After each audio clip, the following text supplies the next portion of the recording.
All right. So sorry to keep you waiting. Mainly it's my fault. I went to the store and oh fucking hell. Hold on one second.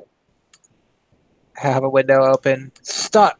Okay, there we go. So yeah, I went to the store and I was walking kind of so my hips are my hips got kind of like messed up because when you get old your hips have a tendency to get messed up and mine even more so like they get in weird directions and so I was like walking kind of funny and like trying to move them and everything instead of just like focusing on walking fast and I didn't and then I got home and my computer decided to like freeze for 5 or 6 minutes straight, and so I thought things would go quickly, but they didn't.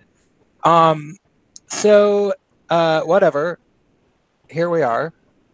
There's supposed to be some. We're supposed to have a guest, and I don't think that Space Pan is coming probably because he's still figuring out his internet because he's just relocated to Hong Kong. Hopefully, Cats will be here. But here the three of us are. So, are you gay? Are you a man? Are you a bi man? Are you not a feminist? Do you seek refuge from the feminist dominated LGBT? Do you feel like hanging out with other people in the internet who are like that and chat? Is my mic really bad? That's a little staticky, but not terribly bad. How's mine? Okay, wait, hold on. Let me just oh, something's weird because that's what people are saying. Hold on. Let me unplug myself and maybe drop out and come back in. Okay. Okay.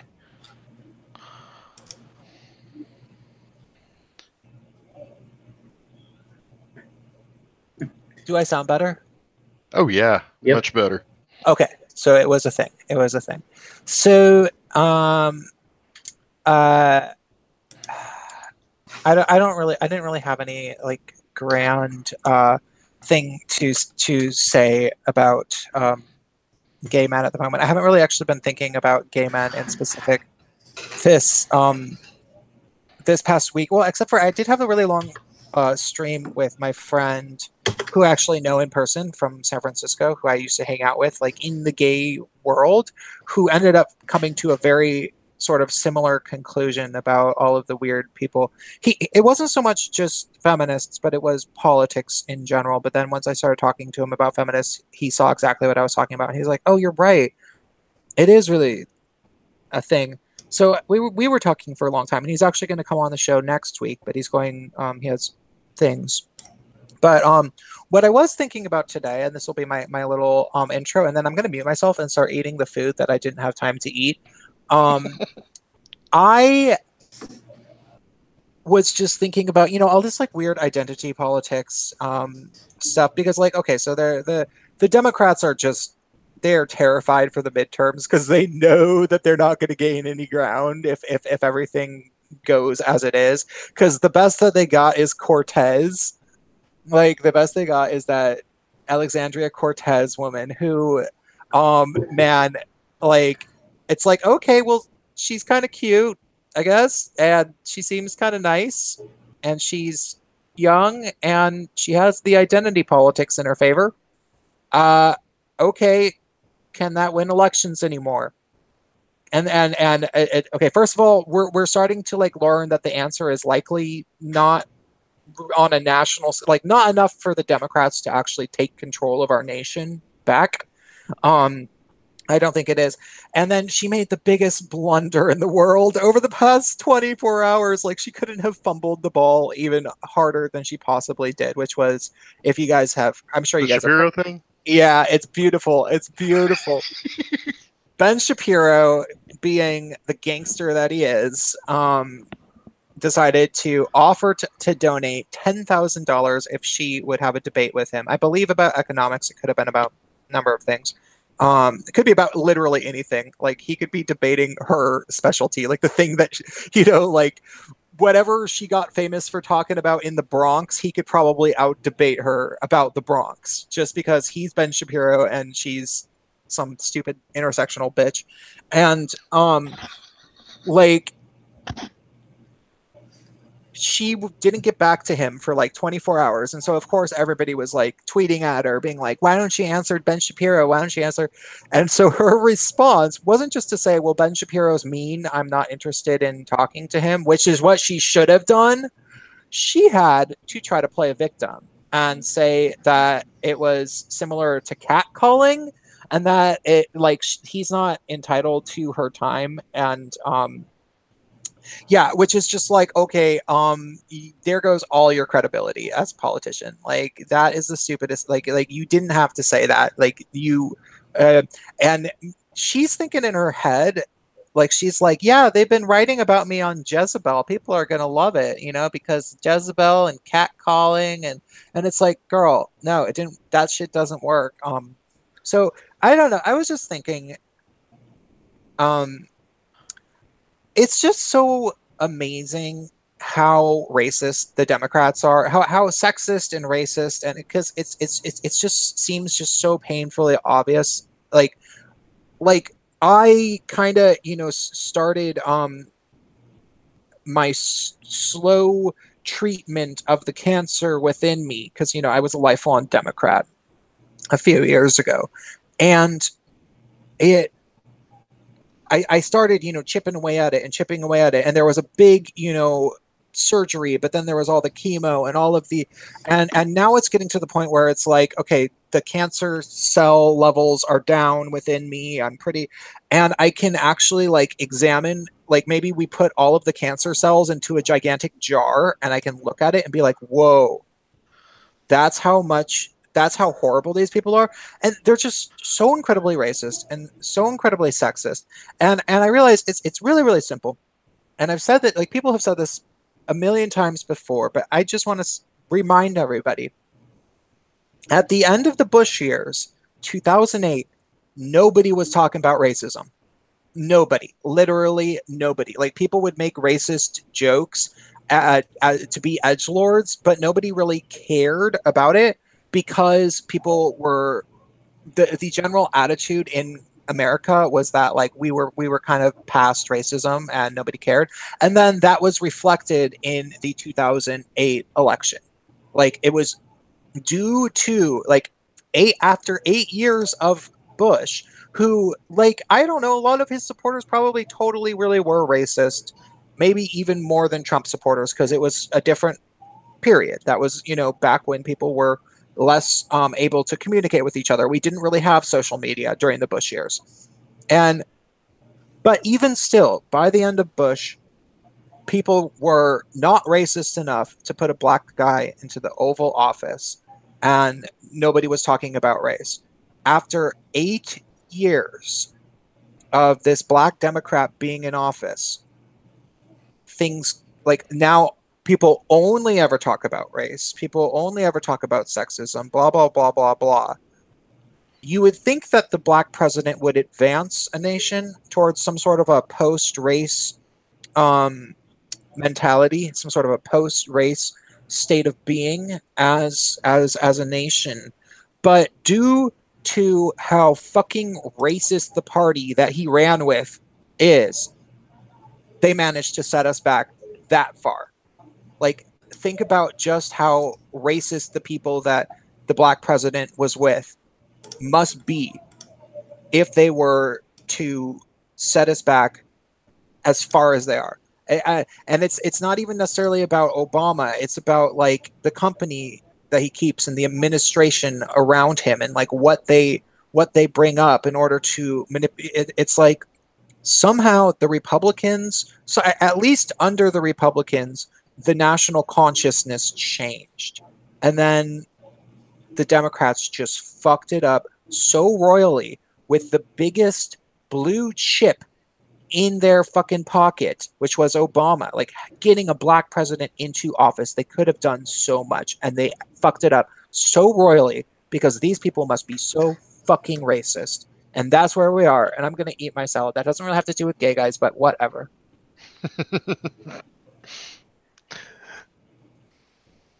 How are you guys? Doing pretty good, pretty good. Just out scouring internet.com, trying to get together some garbage, and I think we've got ourselves a nice little flaming pile of it for the day. Yeah, and I'm livid from work issues, so there's that. Oh, does anyone want to hear my work story about how I'm all pissed off at my job, or do you want to talk about whatever Farrell's got Absolutely, no, going? absolutely. Let's hear about your fucking work story, Bacon. Well, We love your work stories.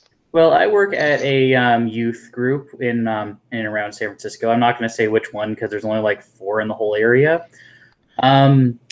Yeah, we had a little girl being a bully, and she's hit like 3 kids, pushed a bunch of kids, complain every day, paperwork out the ass. Never got rid of her. Got rid of a boy who did far less and actually has legitimate mental issues. He got canned. But this girl, nope, she terrorized my kids for 6 weeks, didn't do shit. And my dumbass cunt of a supervisor was like, oh, well, policy is this. And I just basically said, you don't care about policy, so why the fuck should I? In front of him. In front of all the kids. Yeah, I had it. Damn. Yeah, I fucking had it with him. I mean, seriously, this is one of those things. It's such a shit show. Literally, the local news should probably do a little expose on them and expose them for their bullshit. And How old are the kids? my kids were 6 to 8, and I had like 15 of them. And she was bullying all of them, and then every kid in the building she can get her little hands on. And what type of, what is the purpose of this thing? Oh, a summer camp, like daycare summer camp.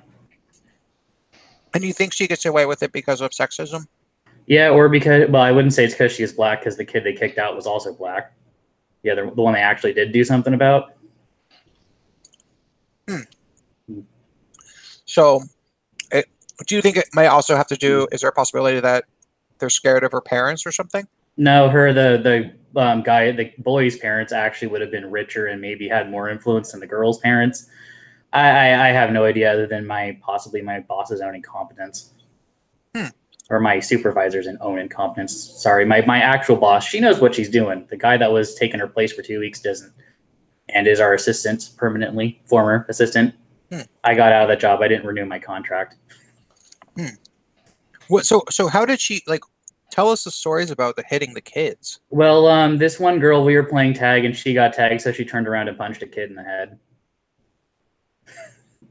That didn't get her kicked out. That was the first thing she did, and then she punched kids, made a few girls cry. I heard stories of her stealing stuff from my other coworkers. A lot of bad stuff that would have gotten any other kid kicked out. But for some reason, she just didn't get kicked out, and I had to put up with this, and all my kids did too. You know what this means, right? That little girl's got some dirt on some motherfucker. Mm-hmm. That's what it is. It's blackmail. Yeah. Can you say blackmail when it's a black girl doing it? Is that okay? Racist? So would that be me libel, slandering someone of illegal activity, or would it be me misgendering someone?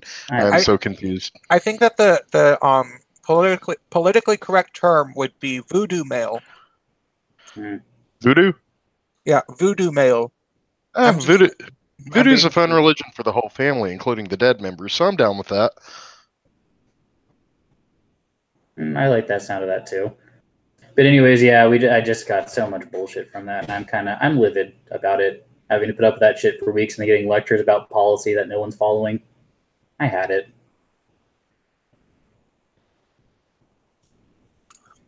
That's crazy. So let's just go right into these news stories. And I'll be chewing, but I want you guys to read, and I will unmute myself and start talking if I have something important to say, and I will pause. Okay, so which one you want to start with, Bacon? I think the one I got loaded is the California one. Oh God, which one? Yes. Please continue. California may mandate a woman in the boardroom, but businesses are fighting it because it's potentially unconstitutional. California is moving towards becoming the first state to require companies to have women on their boards, assuming the idea can survive a likely court challenge, or 10. Sparked by debates around fair pay, sexual harassment, workplace culture, 2 female state senators are spearheading a bill to promote greater gender representation in the corporate decision-making. Of the 445 publicly traded companies in California, a quarter of them lack a single woman in their boardrooms.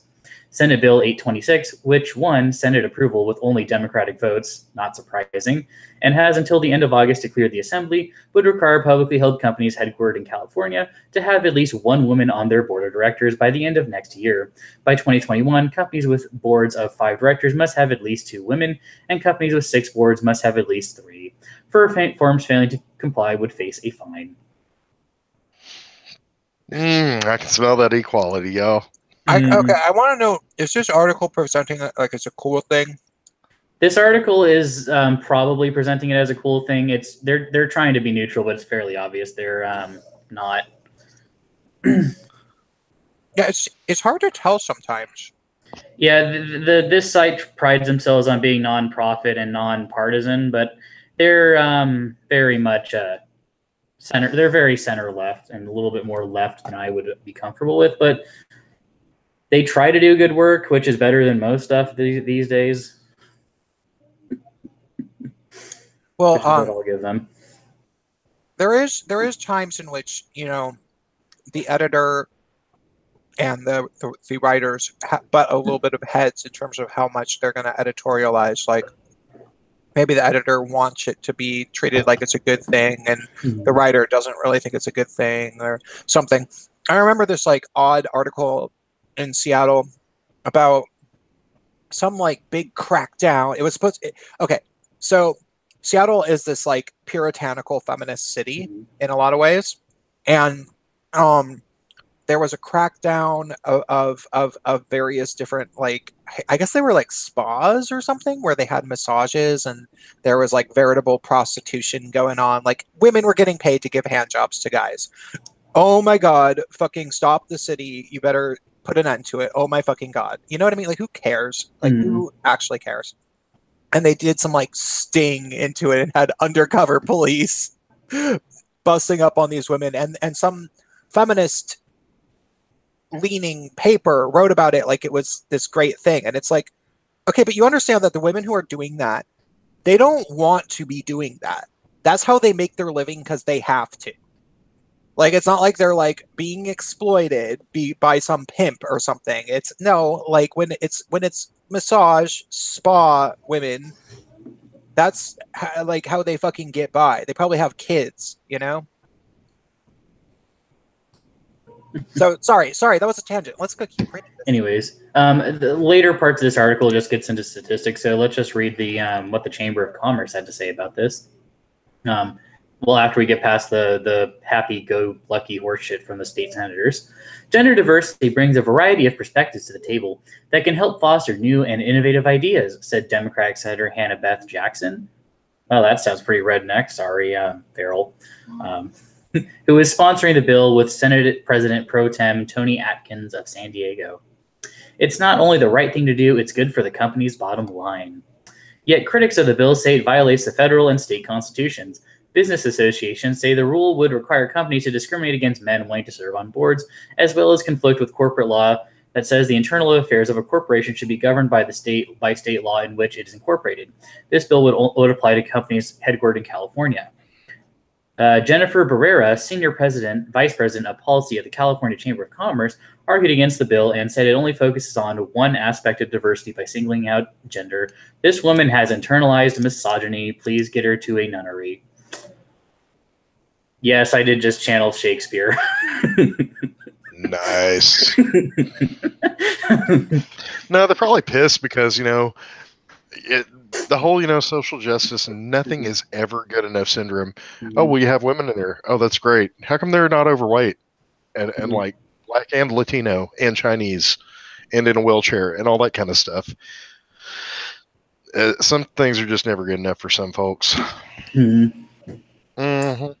Let's keep reading the last little bits of this. This bill basically mandates that we hire women above anybody else whom we may be fulfilling for the purpose of diversity, she says. Similarly, a legislative analysis of the bill cautioned that it could get challenged on equal protection grounds and that it would be difficult to defend, requiring the state to prove a compelling government interest in such a quota system for private corporations. 5 years ago, California was the first state to pass a resolution authored by Jackson calling on public companies to increase gender diversity. In response, about 20% of the companies headquartered in the state followed through with putting women on their boards. according to research from Board Governance Research. But the resolution was non-binding and expired in December of 2016. Yeah, of course, other companies have managed it because they don't have, the whole 14th Amendment thing. Anyways, any more comments? Because this is basically just going to be analysis of the law and statistics. Yeah, I take exception with some of the language they use in that, and it's kind of problematic, and I think we need to do something about that. Mandating, really? Yeah, man dating. It's Woman woman dating or dating. person dating. They dating. Oh my God, we're the people sat in Zero their bedroom. dating. Oh my God, we're the people in our bedroom just making up fucking words. God damn it, Tumblr! Please don't hear about this in the morning. No, I think I'm kind of banned from Tumblr. I'm pretty sure, just on principle.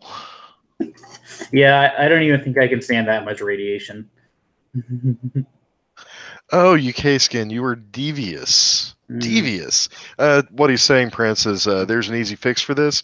Use a law against them and get half the existing board to claim to be female. That's actually a good way to do it. Oh, yeah, that actually would be a good way to do it. Because there was a guy in Canada that just changed his gender to woman just to get lower car insurance. I think I'm going to identify as a red stapler or something. Yeah, I think everybody needs to do. I think it's actually, like this whole using the battlefield that they set up against them. Like, I don't like the fighting fire with fire analogy because it's just such a cliche that it just sounds like you're I just don't like it. I don't need to get into that. But using the battlefield that they set up to outmaneuver them is a better way of explaining describing it. And it's kind of like, how I now completely shamelessly report regressive people's posts on Facebook, like people who are who will tell you that they're actively against hate speech and that they're super happy that they would be really, really happy because Gavin McInnes got his Twitter account just banned for no reason. Was it an outright ban? Just permanent or what? I think so. Because I just heard about it. I think so. I'm not entirely sure. So, but there's these people who would be, totally fine with that because they don't like Gavin McInnes, and then they would go on to refer to themselves as a faggot or something. And so it's like, okay, well, if that's the kind of motherfucker you are, so be it. Like, I'm going to use this against you. Like, I'm going to, like, if you're fine with that, I'm going to report the post that you called yourself a faggot in. It will be deleted. You will get a suspension on Facebook. And I won't feel bad about doing that because if I do that to you, it will change your mind and you will decide that you no longer, eventually, after it happens enough, that you can understand the point of the free speech advocates because this thing has literally been weaponized against you. And most people will not wrap their heads around it until it happens to them. That being said, if you start messing with these people's rules and this weird equity, but you also get to be transgender and blah blah blah blah blah, which is the TERFs hate it because they always wanted equity for women and only women, and once they set up all these female privileges by systemically changing all of the laws in Western nations so that everything literally benefits women, then of course more and more men want a slice of that pie, and start fucking with them. Start just do it, because that's the only way to get rid of unfairness. Like, at the end of the day, meritocracy has to win. Freedom of speech has to win. Both of these things have to win, or our economies in Western nations will collapse because we will not be able to compete with places like China and Russia. Like, even if China actually has some global financial crisis, they at least are competitive. Like, they at least raise their kids to have merit. They work them in China. So yeah, that's about the only way that you can do those. I mean, I had the extreme displeasure of dealing with one of those on Twitter that used that half of a Popper quote that makes it sound like he supports, would have supported Antifa. like any of these motherfuckers would have known who Karl Popper was prior to that. I'm like, oh, I love that quote. Here's the other half of it. Well, kind of had a little bickering match with this guy, but he is convinced that you can. He's convinced that you can take and just apply laws as selectively as you want to, and it's okay. I'm like, no, you dumb motherfucker. Anytime that you make any kind of one-sided law, you've always got the possibility of getting used against you. And he just does not want to see that. But no, it will never get used against me because we're on the right side. We're the right people, not you dirty unthinkers or whatever the fuck they refer to us as. Yeah, Oh, whatever, phobe. It's like, do these kids, you know, I think that maybe I toyed around with being a tattle. No, I don't think I ever was a tattletale because I was always Prince, are you a narc? No, never at all. I think that I maybe I think I just was always bad. Like I don't think I ever had the opportunity to actually be a tattletale myself. But I think that there's a possibility that I might have theoretically toyed around with this idea of being a tattletale until I got tattled on and I realized how it fucking felt and I realized that like Hello. wait hey how you doing so wait actually Pretty good. I was right in the middle of saying something and then I want to talk to you so I I think that maybe I was kind of like there's a possibility that I was tattletale, and then I realized that if I tattled on other kids, they could tattle on me in turn.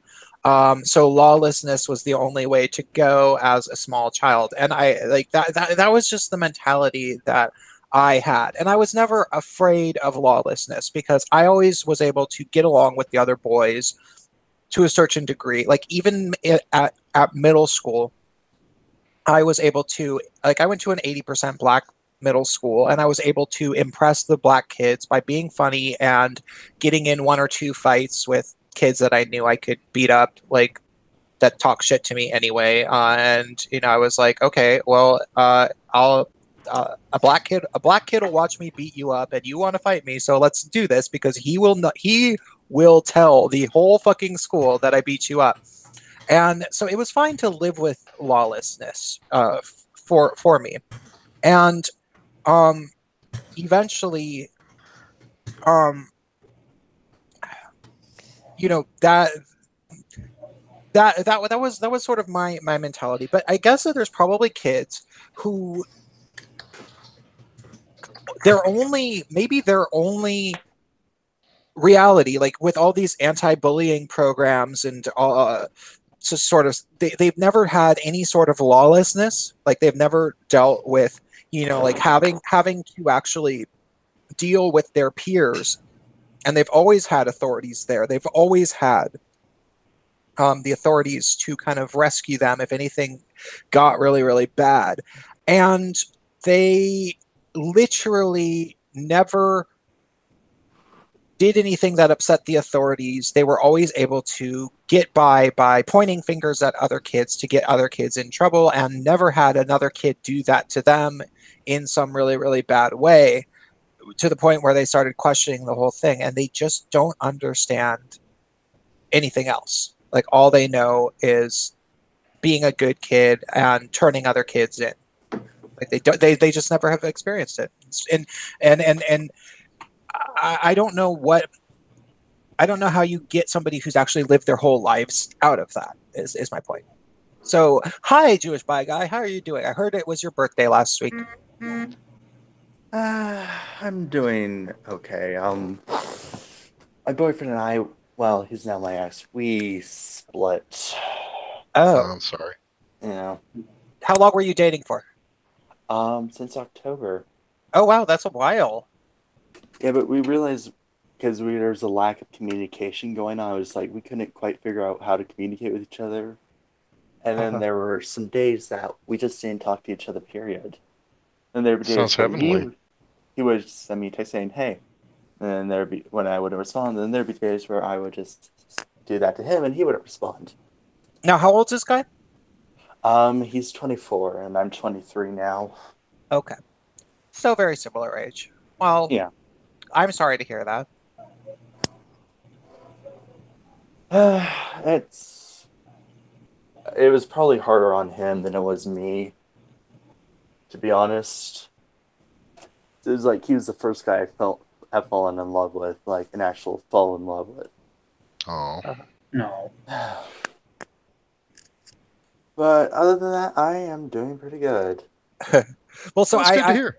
I said in my my little, because I do these preview videos for the Gaytriarchy so that people come and watch it, and in it I mentioned that that Jewish bi guy is here and he might show pictures of himself in his underwear, and that was just like a way Oh, to maybe God. get some more viewers. So now I feel kind of awkward because you're like, oh, I just broke up with my Do you boyfriend. guys want to Where's the see? underwear pictures? I'll show you guys a picture of me when I was 19. I'm not gonna say no. By the way, I'm gonna mute myself and eat some more of my salad because I want to put this away so that I can eat my tiramisu. So, but let's. Ooh, tiramisu. Yeah, I actually got a tart too. I'm being a fatty. Hold on. Got a tart?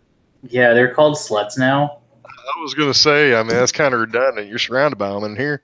See if Oh, I can wow. find a picture of me when I was 19. Now I have to warn you. In this picture, I'm a total twink. Wait, you're not one? I'm confused. Oh, that's fighting words. You know that, dude. I don't hang I around. guess I'm an old twink. Wait, I thought twink was more a state of mind than a look. Yeah, seen a few 40-year-olds that'll change your mind on that one. Twink was supposed to be guys between the age of 18 and 21 that were thin and hairless, but it's mostly just kind of evolved into like a type, like a guy who's relatively thin and young looking, and usually doesn't have a beard. Yeah, that's what I figured, and also sort of a cunt, at least in my parts. See if I can find it. Where is it? I know it's here Yeah, I somewhere. think that they usually are cunts, but I don't think that that's like part of it. Like I don't think that that's like I'll be honest here. I can be a total cunt when I want to be. Oh no, you're I getting don't- self-awareness. You wouldn't be a good twink here. Oh. I know, I'm past my lewds. I'm Yes, I have sorry. lewds on my I've phone. got that.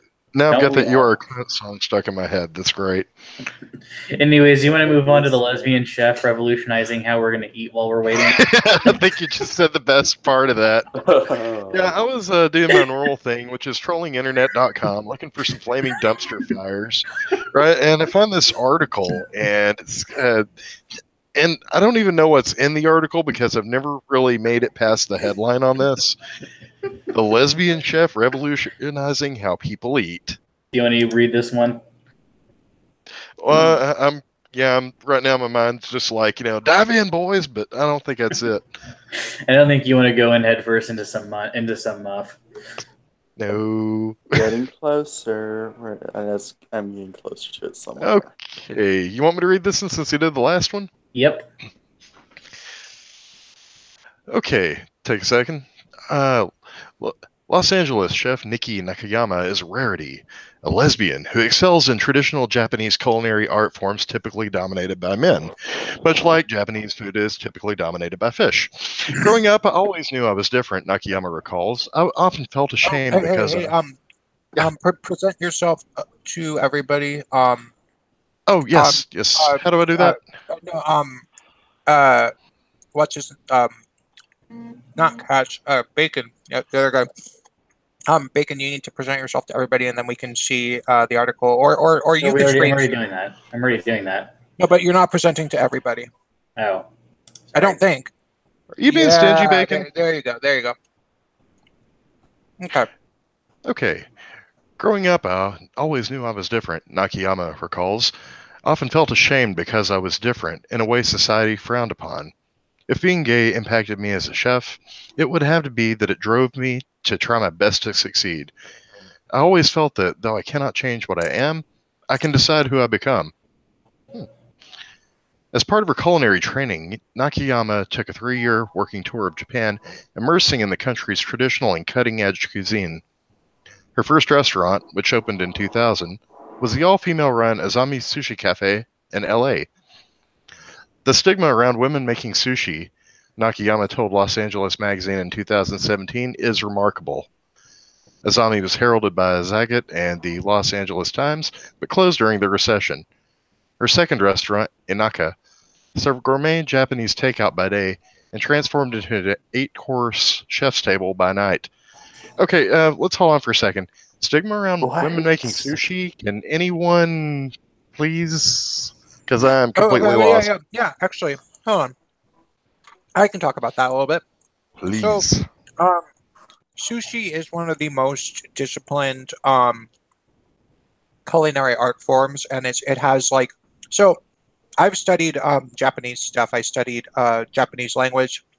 I used to speak it enough to be able to like order food and ask for directions and ask about the weather and shit like that, and read it a little bit.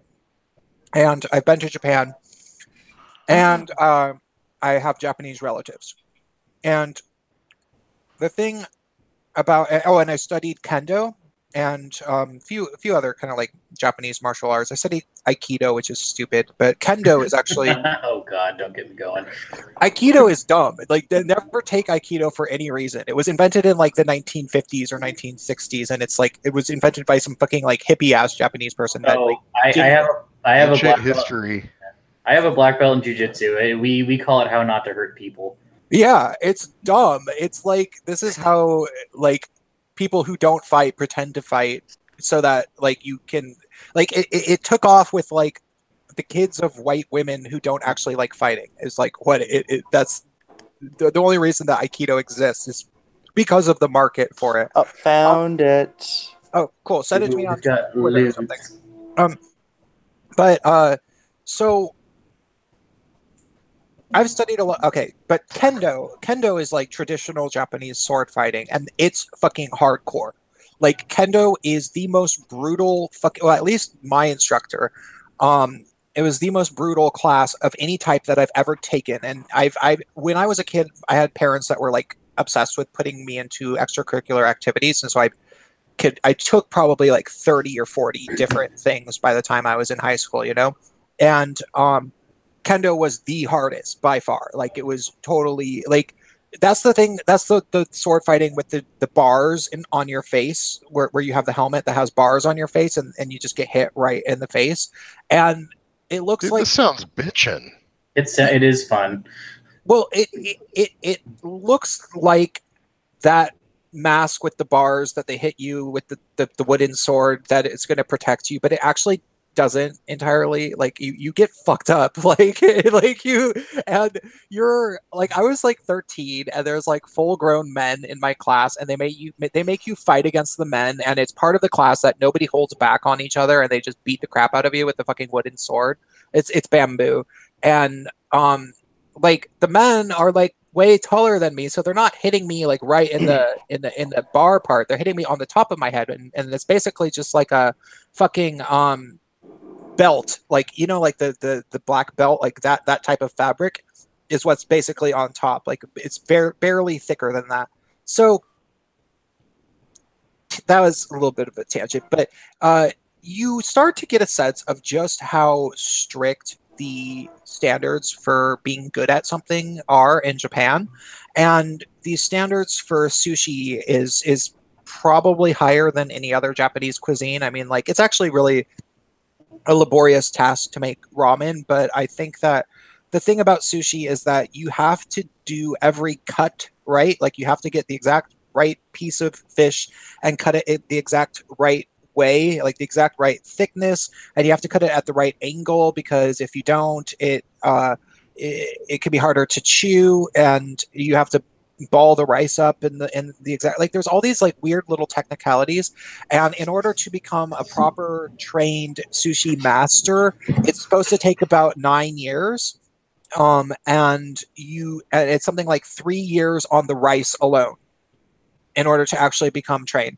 And so that is something that has probably almost universally always been traditionally for men because, men work harder. They spend more time like actually doing things that are really hard and take a really, really long time.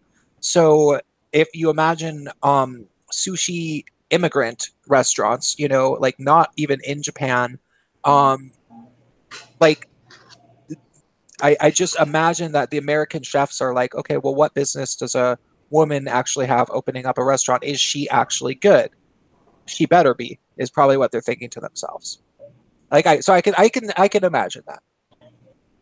Okay, that makes a lot more sense. Going back to the article and thank you. In 2011, she opened up En Naka, dedicated to the culinary art of, forgive me on Kaiseki. pronunciation, kaiseki? Yeah, Kaiseki. Kaiseki? Yes. $5.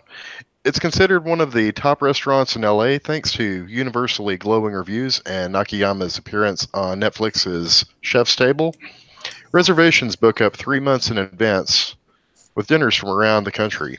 There were so few chefs doing kaiseki in Los Angeles that Nakayama says there wasn't the same kind of prejudice that still exists around sushi.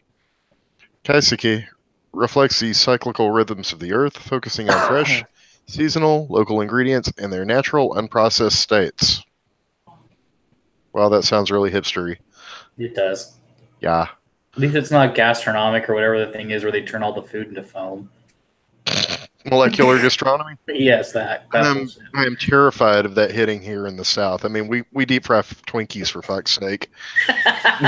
God, I couldn't imagine you whipped creaming some soup and then deep I mean, with frying our it. fares, if we could come up with deep fried cotton candy, we would be all over that shit. That sounds like a Hanukkah thing. I think it's traditional. I'm pretty sure it is.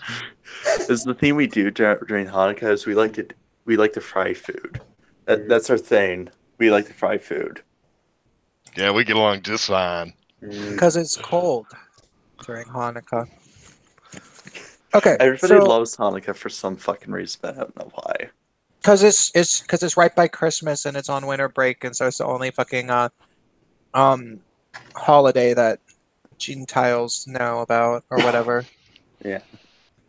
People are like, what exactly is Passover? What exactly is Rosh Hashanah? I went to school in New York City, and so I learned just how many fucking Jewish holidays there are because the kids they got to take the day off every goddamn time there was a Jewish holiday, and so like they didn't come to school half the time. And it's like, oh, no wonder they get good grades. They always fucking get an extra day to study. Okay, I get it. Hold on one second. I gotta go grab my dessert. Okay. Did you bring enough for the rest of us? I would have if I could give it to you. Is it gluten free? No. Oh, I can't. So but you guys can keep reading this article while I would speak on it. 1 second. All right, Nakayama, along with her wife and co-chef Carol Hida Nakayama, are dedicated to omotenashi, which values a guest's experience above all else. The restaurant's preface is $2.25. I have no idea how to pronounce that. I do not speak French, so y'all work with me. 13-course dinners can last 2 or 3 hours and recall elaborate tea ceremonies, drawing on Buddhist, Shintoist, and Taoist principles. They involve intricate menus with ingredients sourced locally, including native plants such as sagebrush, mugwort, and pine needles, foraged in South California forests. Kaiseki is really about honoring where you're at, as in the place you're in and your surroundings, Nakayama says.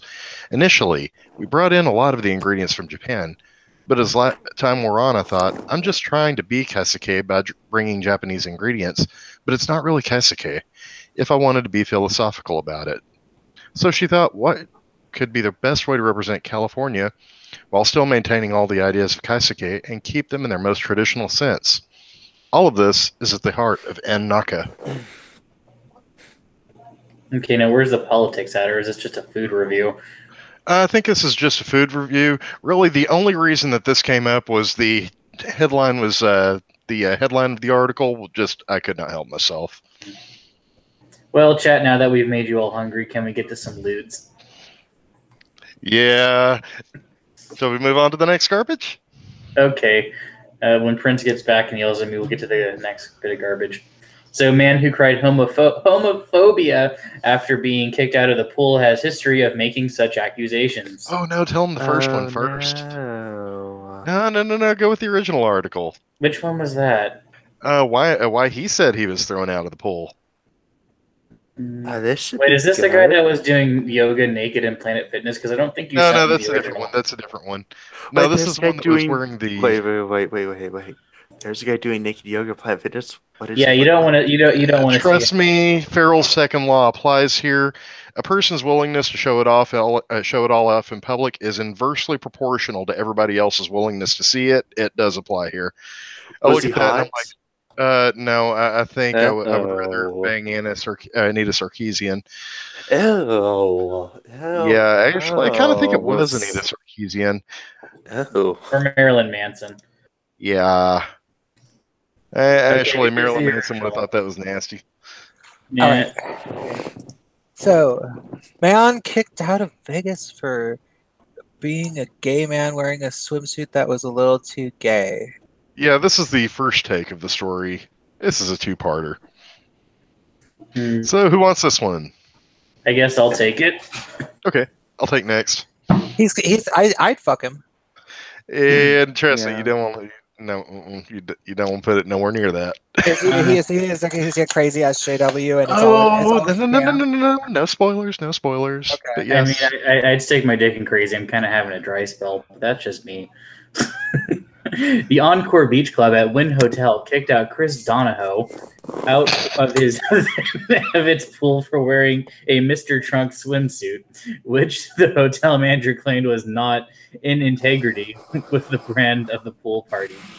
Donahoe believes it had nothing to do with the swimsuit. In other words, I was kicked out for being a gay man wearing a bathing suit that was just a little too gay for the beach club Encore Las Vegas to tolerate. I'm imagining this guy probably sounds like that. Encore's beach club dress code states, dress to impress, no baggy clothing, jeans, basketball shorts, pool attire is required to enter the venue. No risque or indecent swimwear is permitted. Management reserves all rights to determine appropriate attire. Proper swim attire includes swimming suits.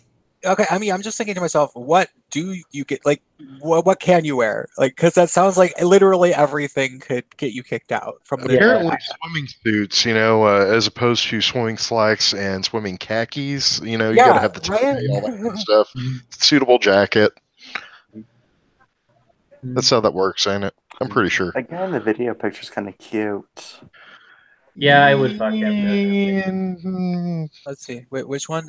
Oh, the guy on the right. Yeah. Well, yeah, he's like a fucking model. This one. Yeah, he's hot. Anyways, Donahoe said, "Take a look at this video where I'm told that my clothing is not in integrity with the pool party brand." Well, if there was a brand, no shit, you would have gotten kicked out if you're advertising the wrong brand. Or we're talking the pool. Oh God, I'm sorry, I don't work. I've lived in Nevada, and God, this Reno's not this pretentious. It's too, I don't know, grimy. Where am I? This is what homophobia looks like. I know, I'm reading this and I'm just dying inside. This is what homophobia looks like, getting kicked out of a pool for wearing a Speedo. But it gets worse. It gets worse. Okay, Fairly, I'm tapping you in on this one. I need to go get some water. Right. How much worse does it get? Flaming dumpster fire? Yeah. Oh shit! Added Donahoe. Well, yeah. Let's get to the worst. I want to hear this worse. Oh, trust me. Take a look at this video where I'm told that my clothing is not in integrity with the pool party brand. This is what homophobia looks like. I was up all night because I couldn't sleep from being so upset. I've cried so much. Really? I mean, really, y'all? Let's see. Wait, right? Where's the video? I have no idea. He's just saying take a look at this video. I guess I didn't link it in this article. It says video unavailable. I mean, maybe it got taken down. Probably by the banana hammock police or something. So at the end of the day, it's abundantly clear that LGBTQ plus people are not welcome at Wynn Las Vegas. Please repost and share this video. Okay, really? So, Bacon, you back? Yeah, I'm back.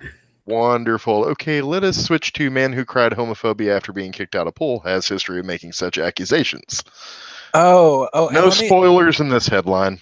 And hold on. Let me just think for a second. I wonder if he makes accusations against places that happen to have like Republican politics or something. Wouldn't doubt it. Well, I mean, no, I don't know if this is a shocker, but most of Vegas is actually owned by the Mormons. Yeah, so it's not. It's Yeah, kind of amusing, really. The Mormons have no shame when it comes to making money. It's only when other people are doing it is when they have a problem. Oh, by the way, I am literally I don't know if I still am, but I was friends with this one guy who's an editor of this blog Queerty on Facebook. I don't know how. Like I don't know how the fuck I met this guy. You know, cuz I don't know who fucking most of the people on my Facebook friend list are anymore cuz there's like over 1,300 of them, and the human brain can literally only remember about 300 people. Now let's be generous. I can remember about 500 maybe, but like no, not all of these motherfucking people.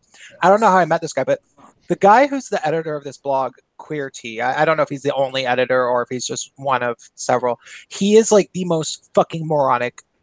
Like he is, and this blog is like barely literate. Like I was joking because I quoted them recently in my video, how long does Grinder have left, and I talked about like the barely literate blog Queerty, but it's really true. Like this blog is like it might as well be a bunch of meth addicted monkeys typing in a basement. Like it's that bad, and I don't know how and why it exists.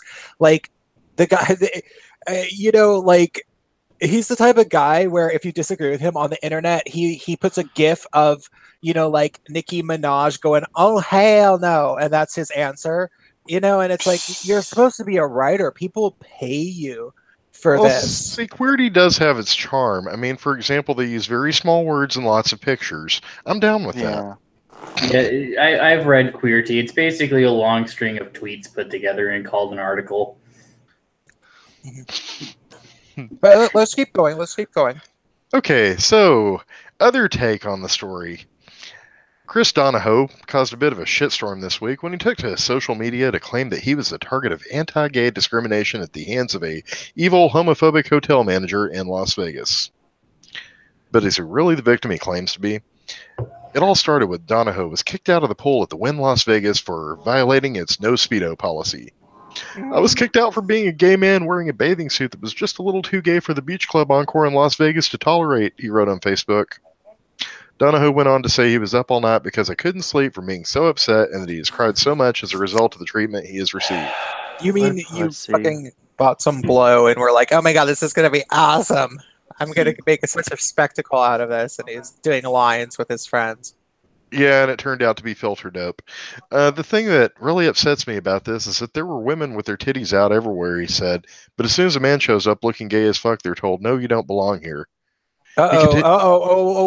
That's why Queerty is smearing him because he dares challenge the oppression of Challenge the women. titties. Yeah, because he's trying to make himself into the victim ahead of women, and Queerty is an intersectional blog, so that's why they're trying to out him as a hypocrite liar because Oh they, my god, did they not give him his copy of the privilege calculator?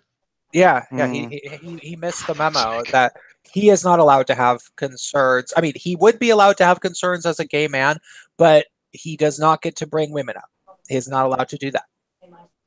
I know, right? He continues, oh yeah, here's the hit piece coming in. I'm a white guy and I have power in society and I still felt completely powerless. Probably felt powerless because no, you don't have all that What the power. fuck? Wait, okay, that is That it's just made me so, cringe. yeah, it's I don't I think cringe If I is cringed any harder, my shoulders would be coming out of my butthole at this point. hold on. Okay, I'm a white guy and I have power, but I felt completely powerless. Okay, that is the line that he came up with before he even hatched the plan I'll be right back. before he even hatched the plan of how he would purposefully get kicked out of this uh Club. club. He already wrote that line. Like he was like, and when I deliver this line, everyone's gonna think that I, that's the line that's gonna be the headline. And then everybody clapped. Yeah, that's the mic drop moment. And he already had that planned out. And he's like, so okay. I think it's not and everybody clapped with him. It's more like I got the clap. Everybody got the clap. So he also posted about it on Twitter because, of course, he did. Hi to all my gays and queer folk. If you want to be out and proud, do not go to Win Las Vegas. Got kicked out of pool for being gay yesterday. Really? Mhm. Chris Donahoe, Mr. Chris Donahoe, August 6, 2018. In response, Wynn Resorts, which has a 100% approval rating from the HRC's Corporate Equality Index, for what that's worth, had to do damage control. It issued a statement apologizing for the confusion and saying it will allow Speedos and other banana hammocks to be worn in the pool going forward. Yeah. Regarding LGBTQ Yeah, plus, you yes. can never apologize. That was a mistake. They should stick to their Never guns. apologize. Yeah, because Ever. next thing they know, next fucking week, there will be a Asian guy trying to sue them because he got rejected by another gay guy. What these folks this don't guy told me understand. that he wasn't interested in me because I'm Asian at your pool party, so I'm gonna sue you. Apologizing to these people is like pleading guilty during the confessions, or I'm sorry, during the Inquisition. Yeah. It's just a mere technicality to allow them to proceed with, ripping you apart. No, screw that. Don't apologize. Moral of the story. But they're going back to their statement regarding LGBTQ plus guests. Our policy has been clear and consistent for years. Wynn welcomes and appreciates all of our LGBTQ plus guests. The statement read, decisions to enforce policies are solely based on guest behavior, or in this case, attire. We've always and will continue to apply attire policies equally to all our guests, regardless of sexual orientation. This seems to have satisfied Donahoe. In an update posted to his Facebook page Wednesday afternoon, he writes, the folks at Wynn Las Vegas met with me and also publicly apologized for how I was treated at the Encore Beach Club. They also abolished the no Speedo rule and have committed to do training with their employees on how to handle this type of situation next time around. The director I spoke with was gracious and thanked me for bringing this issue to their attention so that they can make positive changes at the hotel. And that is how he got the attention that his father denied him in his childhood. That part I added. Oh, wait. Article goes on. I'm sorry. Donahoe goes on to say that he's still super shaken by the experience, but he's glad it has led to impacting positive change. He concludes the post with a message. I know. This whole shaken. I thing. mean, he is basically Rosa Parks, with that swimsuit from Barat. All right. I mean, he is just that major a player here. I'm shaken. I'm literally shaking. Literally. By the experience, but he's glad it has led to impacting positive change. He concludes the post with a message to all his supporters and to the LGBTQ community at large, to the queer community, and especially the freaks, outsiders, and folks at the margin. I guess he's shouting. Sorry. It says especially the freaks, outsiders, and folks at the margin. I want to read this part. Let me read this part. He says, to the queer community, and especially the freaks, outsiders, and folks at the margin, and in particular, queer and black trans women of color, like the leaders of the Stonewall movement, because everything started with you guys, and I want to give my utmost respect to the queer and trans folks and Latinx and black people's stay fab, stay woke AF, and know that you have a place in this world. You belong, you are worthy, and I am an ally. I know how to prioritize the needs of you ahead of my own, which is why I purposefully got the spotlight to show my oppression so that I can then show your oppression, because your oppression is more important than mine. Because Speedo, and by the way, look, I think I might get laid out of this because I've been working out a lot, and they took pictures of me, and you have nothing to be ashamed of. You are catty as hell tonight. Don't change this. This is great. But a closer look at Donahoe's Twitter page finds that this isn't the first time he's claimed to be the target of a questionable homophobic abuse. Apparently, he's a professional victim, y'all. Earlier this year, he also took to Twitter to call out the TSA. I'm back. Hey, Hello. What'd I miss? Garbage. Lovely. Lovely. I did a little enactment of what I imagine this guy to sort of be like when he's on blow or something. But for the record, I just looked. Only 9 of you have smashed that like button, and that's completely unacceptable because we have 23 watching. So hit it. But keep reading now, Farrell. Yeah, by the way, I just wanted to take a moment, y'all. If y'all are enjoying what you're seeing here, go ahead and smack that like button just like you want to smack this guy. So, going back to the article, but a closer look at Donahoe's Twitter page finds that this isn't the first time that he's claimed to be the target of questionable homophobic abuse. Earlier this year, he also took to Twitter to call out the TSA for allegedly profiling him for being gay by asking him to spread his legs. Wait, sorry, what? Oh, he was getting the security grope, and apparently they told him to spread them, and he like thought that was sexual And he was like, "It's harassment because I'm gay, isn't it? Isn't it?" I hear music. Why is there music? Dude, this guy, it sounds like he's yeah, there is music. Is it you, Jewish bi guy? Yeah, I think it's JBG. Yes. Okay, there goes the music. I don't hear it anymore. So Sorry. it sounds I kind of thought we had like an epic theme. I'm sorry, I'm watching a movie at the same time. oh well, turn that off. You're not allowed to be on here and watch movies. Holy shit! So Alright. it seems like And I'm also eating too. well, that's fine. That's the eating part is obviously totally okay, but it it seems like this guy he literally sort of seems as if he is what's the word Retarded? well no like fucking meth paranoid or something like he's going around tweaking and having delusions. I'm sorry, but this guy's picture, since I pulled it up to the screen Yeah, right now, That is. I think his motto is "Stay woke, get coke." Yeah. Nice.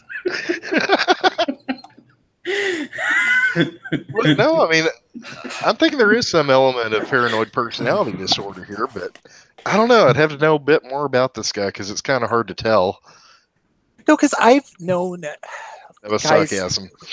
I've known tweakers who like this one guy who's I let stay with me for way too long. I didn't know how to get rid of him because he was a crazy tweaker and he had a victim complex and he was very very loud and social. So I knew that if I kicked him out of my apartment, he would literally tell like everybody in San Francisco that I was a horrible person that kicked him out of my apartment for no good reason. And then he would also any amount of dirt that he had on me from living with me, you know, just the embarrassing things that that he could tell people, he would tell people.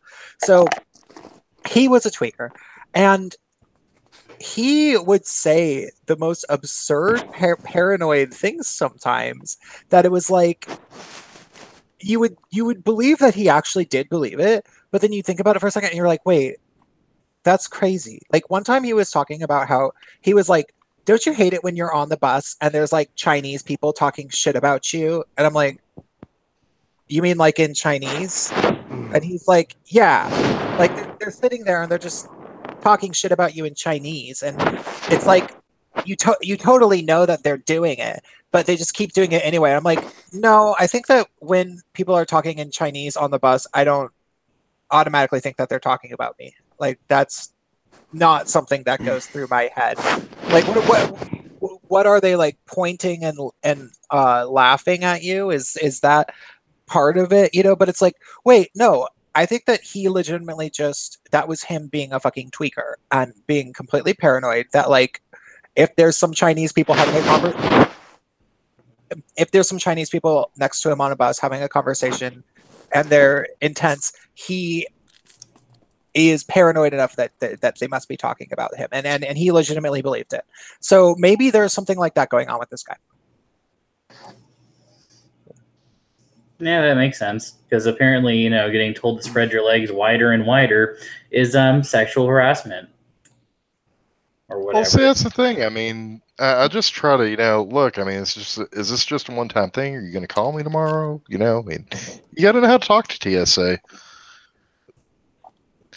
So the article continues.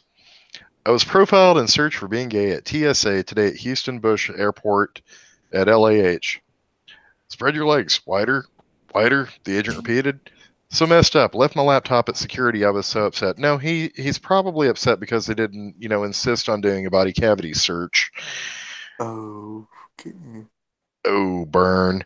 Look, we get it. Homophobia happens. We report on it each and every day. It's horrible and it needs to stop. But it's important as members of the LGBTQIA WTFBBQ community that we not throw out accusations of anti-gay abuse just because something doesn't go our way. Amen to that, by the way. There's a difference between being targeted and simply being asked to follow the rules. Play that gay card fairly, fellas. Yeah. Actually, okay. I'm fine with the end of the article. I agree. Here. But I still have to wonder what their motive for writing it was, and if it had to do with the women in the titties thing. I still question. So I totally got to go to the bathroom. I will be back in a second. If you want to show the underwear pictures, send it to Bacon or Farrell or something. Okay, I have to. Preferably me, because I actually I'm the one usually piloting this. Yeah, I'm like the idiot when it comes to these things. So yeah. Do we pilot a podcast? Do we sail a podcast? Do we drive a podcast? I don't know.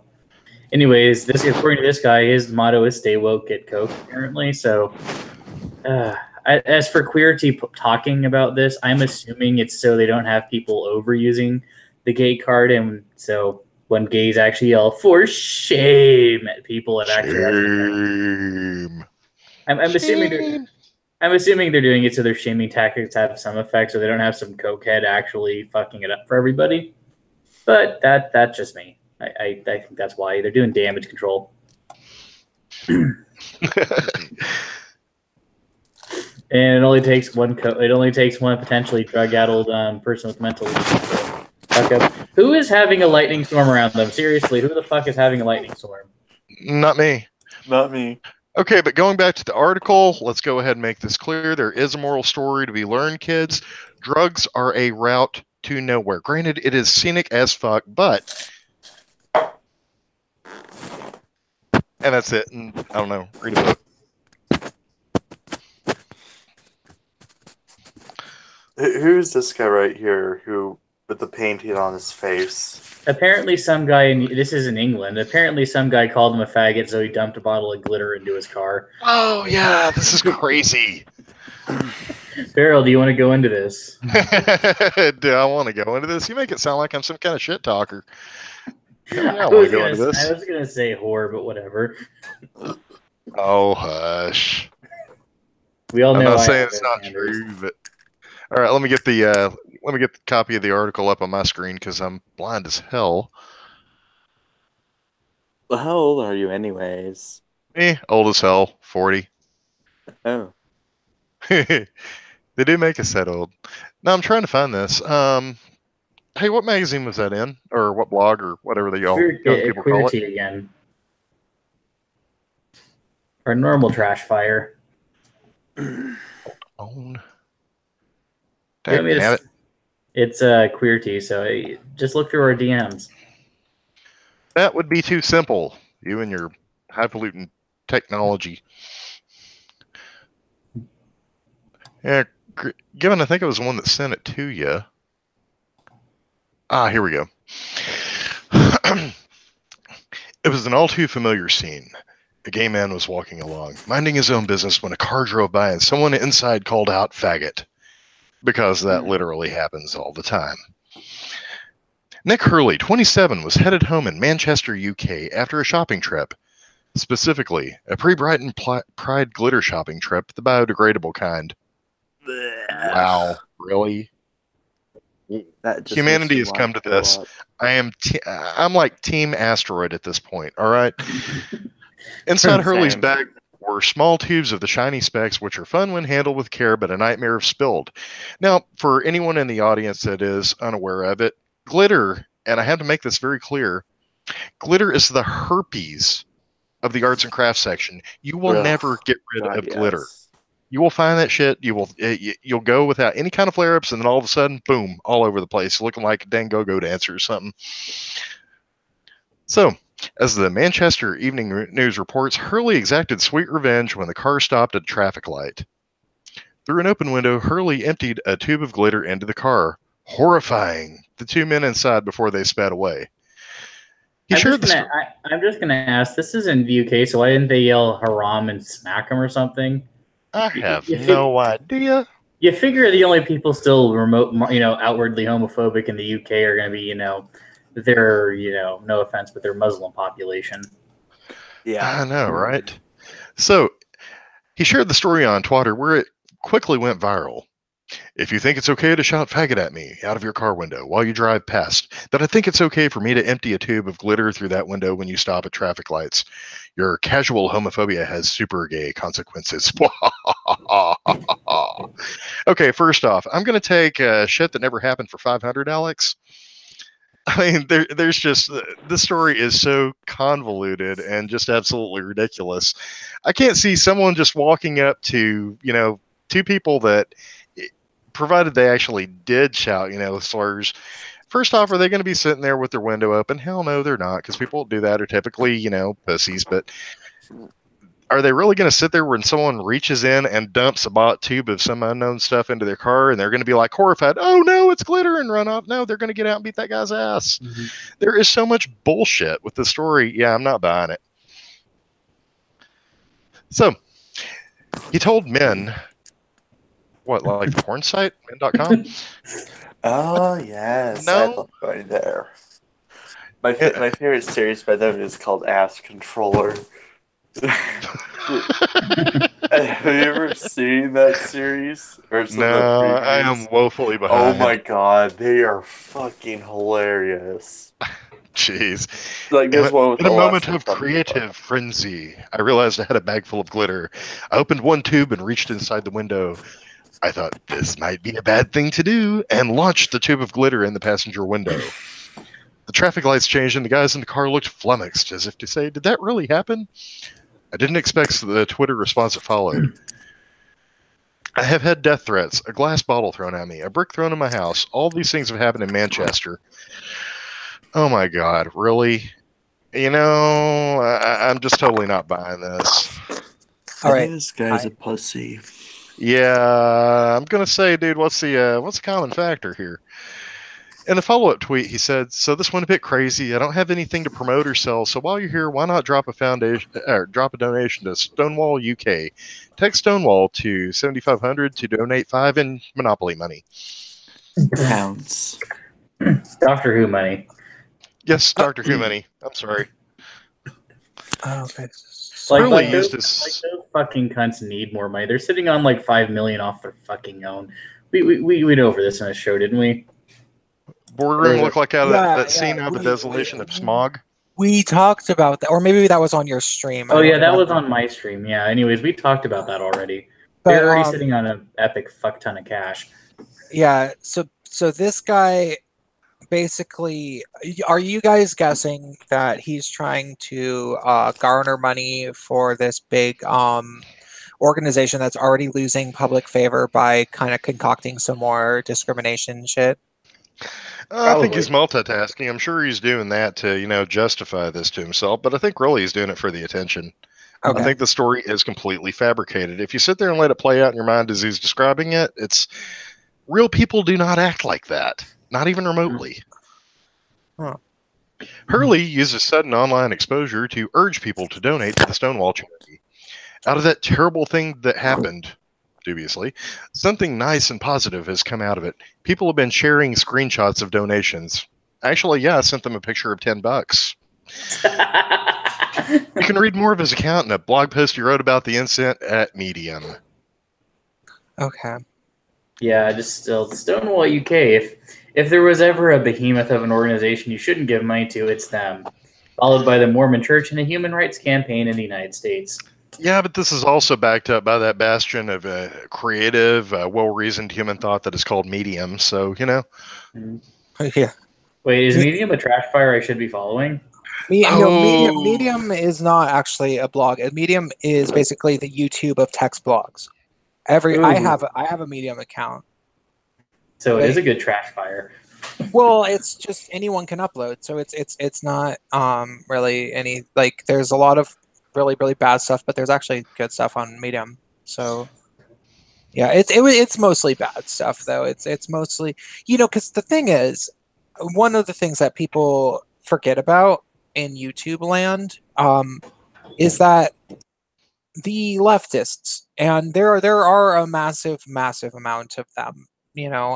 I would say that you know mm, probably less and less, but there's but probably about 45% of our nation is still these like blue pill leftist type people. I don't know, maybe give or take. Now, whether or not that they're all that inspired to vote because they hate their own politicians, which is kind of awesome. That's a different story, but they're still blue pill. I was going to say And there's common ground then. yeah, like their thing is that they won't look at YouTube videos, and they largely won't even watch like Facebook videos that show up on their feed.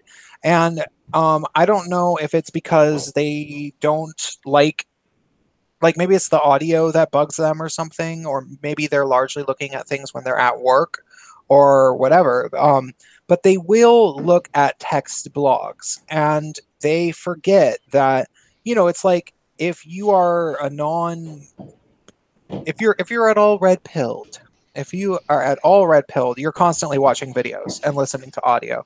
Like that's where the conversation is happening. Like it's we don't really do text blogs anymore because you can do so much more with a video essay. Like we can show text in video, and we can also speak, and we can also show video footage. Why would you go back to just text? Well, leftists haven't really gotten the memo on that one. Like they don't quite understand how much more you can do with video, and so they keep trying to like bring back the blog, and Medium is just sort of a easier to use WordPress or something. Like it's just sort of like the YouTube of blogs. And to us it's just like, okay, well, why would people use that? And yeah, good point. It's kind of like, why would people use Tumblr? Ultimately, I think it's largely just because well, no, I think largely, for a serious answer, it's mainly because these people are I think the authors aren't really that intelligent, and it's easier to be dishonest in text. It's easier to say something that you don't 110% believe in text, and so you do end up, if you go on Medium, you get these very like weird regressive feminist type blogs, and it's like, okay, this person can't actually really believe all this crap, and chances are they don't really. But ultimately, you still can find good Medium articles. Like the first time I ever saw somebody call social justice warriors bullies, it was on a Medium article from a number of years ago. It was called "Social Justice Bullies," and it was a good article. I really liked it. I'm gonna go now because I'm like quick to pass out. Okay, it was good to have you on. Hey, did you end up getting that car? I take it we're not gonna share the underwear pictures tonight. Oh yeah, I forgot that. Yeah, sorry. I mean, do you want me to or not want me to? I don't care. Okay, well, I don't have my heart set on it. So We'll just stick it on Twitter. All right. See you people later. Bye. Catch you later. Catch you later. Also, remember, children, a Tumblr blog is more academically legitimate than a Wikipedia article. So says my diversity or whatever social justice bullshit teacher I had for my last quarter in college. Well, you got to remember that Tumblr identifies as a scientific research paper that's peer-reviewed. Well, peer review doesn't mean much when a penis can become a social construct. And get peer-reviewed. So the social construct almost sounds dirty, though. Of course, it could just be me. True. Tumblr is a metaphorical cancer of the internet. No. Tumblr is not the metaphorical cancer of the internet, Lauren. I'm sorry. Tumblr is the metaphorical gonorrhea hepatitis B of the internet. I was going to say it's the metaphorical petri dish of the internet. Oh, it's like patient zero of the internet. Yeah. I mean, every bit of social justice crazy, it gets cooked up in the university, injected into Tumblr, and then whatever comes out gets re-injected into the mainstream eventually. That kind of seems like the Yeah, process. that stuff they cook up in university. All right, we cook up stuff here out in the South and certain regions of it, especially, and even us are looking at what they're putting in that, where they're like, "Oh, yeah, that's not. No, don't do that." Yeah, you guys are either frying up hush puppies or cooking up meth, so I wouldn't know. It is a diverse industry. Of what, deep frying stuff and using the residual heat to cook meth? Yeah, well, the South has a very decadent culture, and by decadent, I mean has 10 teeth. Hold on, I gotta get some water. Alrighty. Okay, I think we're going to be transitioning to the just talking portion of this show. Because I'm not going to be screen sharing any of this more. So anyways, chat. Bacon is watching his smut. Y'all don't let him lie to you. Yeah, I don't watch porn on my desktop. That's what my laptop's for. Chitterlings. What's a chitterling, Farrell, if you know? Chitterling is a and what's a nice way to put this? It is cooked intestine. Ew. Oh god, it's menudo. Ew. Yeah, basically. I think menudo, isn't that made out of tripe lining of a cow's stomach? Yeah, that's a soup though, and my aunt made it one Christmas, and it smelled disgusting when it was cooking. Yeah, same with chitterlings. I've actually been around. You actually have to hook the garden hose to these things. It is fucking disgusting. Would not touch. Would not recommend to friends. 0 out of 10 would not eat. So kind of like what's it called? A Rocky Mountain oyster. Would not recommend or eat those. Oh my god, I thought those were an urban legend until just the other day. No, they're real. I saw them when I was in Colorado. Who is every bit as backwoods and weird as I am, was telling me about her uncle making them, and I'm just like sitting there mortified, and she's like, "Yeah, that's what I was thinking. This is some shit that even we have only heard of." Yes, I know. It's hold on, let me unpresent myself. God damn it. Are you still revealing yourself to the audience? Yeah, I am. I am revealed. Well, I mean, I do face cam streams sometimes when I'm on Twitch and I'm actually dressed and not rocking, appropriating Karen Strawn. Nice. I mean, I love Karen, but I'm pretty sure she could kill me if she tried. Yeah, she could take it, dude. She could take both of us. Would not piss off, all right? We're just going to say that. Yeah, also she's Canadian, so she might just run me over with a massive car. I mean, she doesn't even need to do anything. Yeah, but at least she would say sorry, afterward. Assuming she doesn't actually finish the job. It'd have an interesting story. Sorry. No, I love Karen. So Karen, if you're hearing this, we adore you. But we're still going to give you shit because we adore you. And in the meantime, Voltron is putting out all your business like the Kenneth Star Report in chat. So, he says that you expose yourself sometimes. Well, I don't expose myself. That's for my Pornhub channel, which I still haven't launched. I will be exposing myself there, and if you can't tell, I am being sarcastic, chat. I will not be exposing myself. I only expose myself. I will expose myself behind the patron wall of $500 a month whenever I get that going. Don't let him lie. He's got an OnlyFans.com account. All right. Don't lie. I'm not. OnlyFans.com/Santa Bacon. Don't lie. If you can find me on Scruff, I might send you a dick pic for free. I always have fun with that. I never send dick pics. Don't take them, right? And I used to get people like, can I see your dick? I'm like, that's my face, you asshole. God. That's my face. Oh boy. Yeah. Any other fun stuff you've seen besides let's see. Let me check in the flaming heap of garbage now that the cat has decided that he doesn't want the throne anymore. No. Sorry, I was displaced for a moment when I got up from the control chair.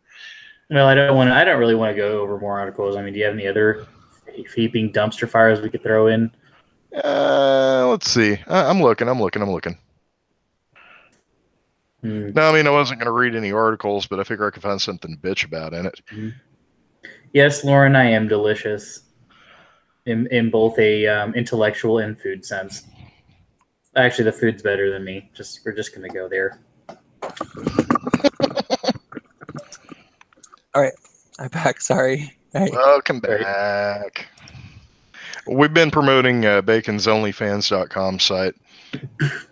Baconsonlyfans.com site? What? Never mind. No, it's a skeezy site where porn stars and models and stuff like that, you pay them money and they do special videos for you. Ongoing joke. So I am kind of annoyed because, well, not annoyed exactly. I am hopeful. My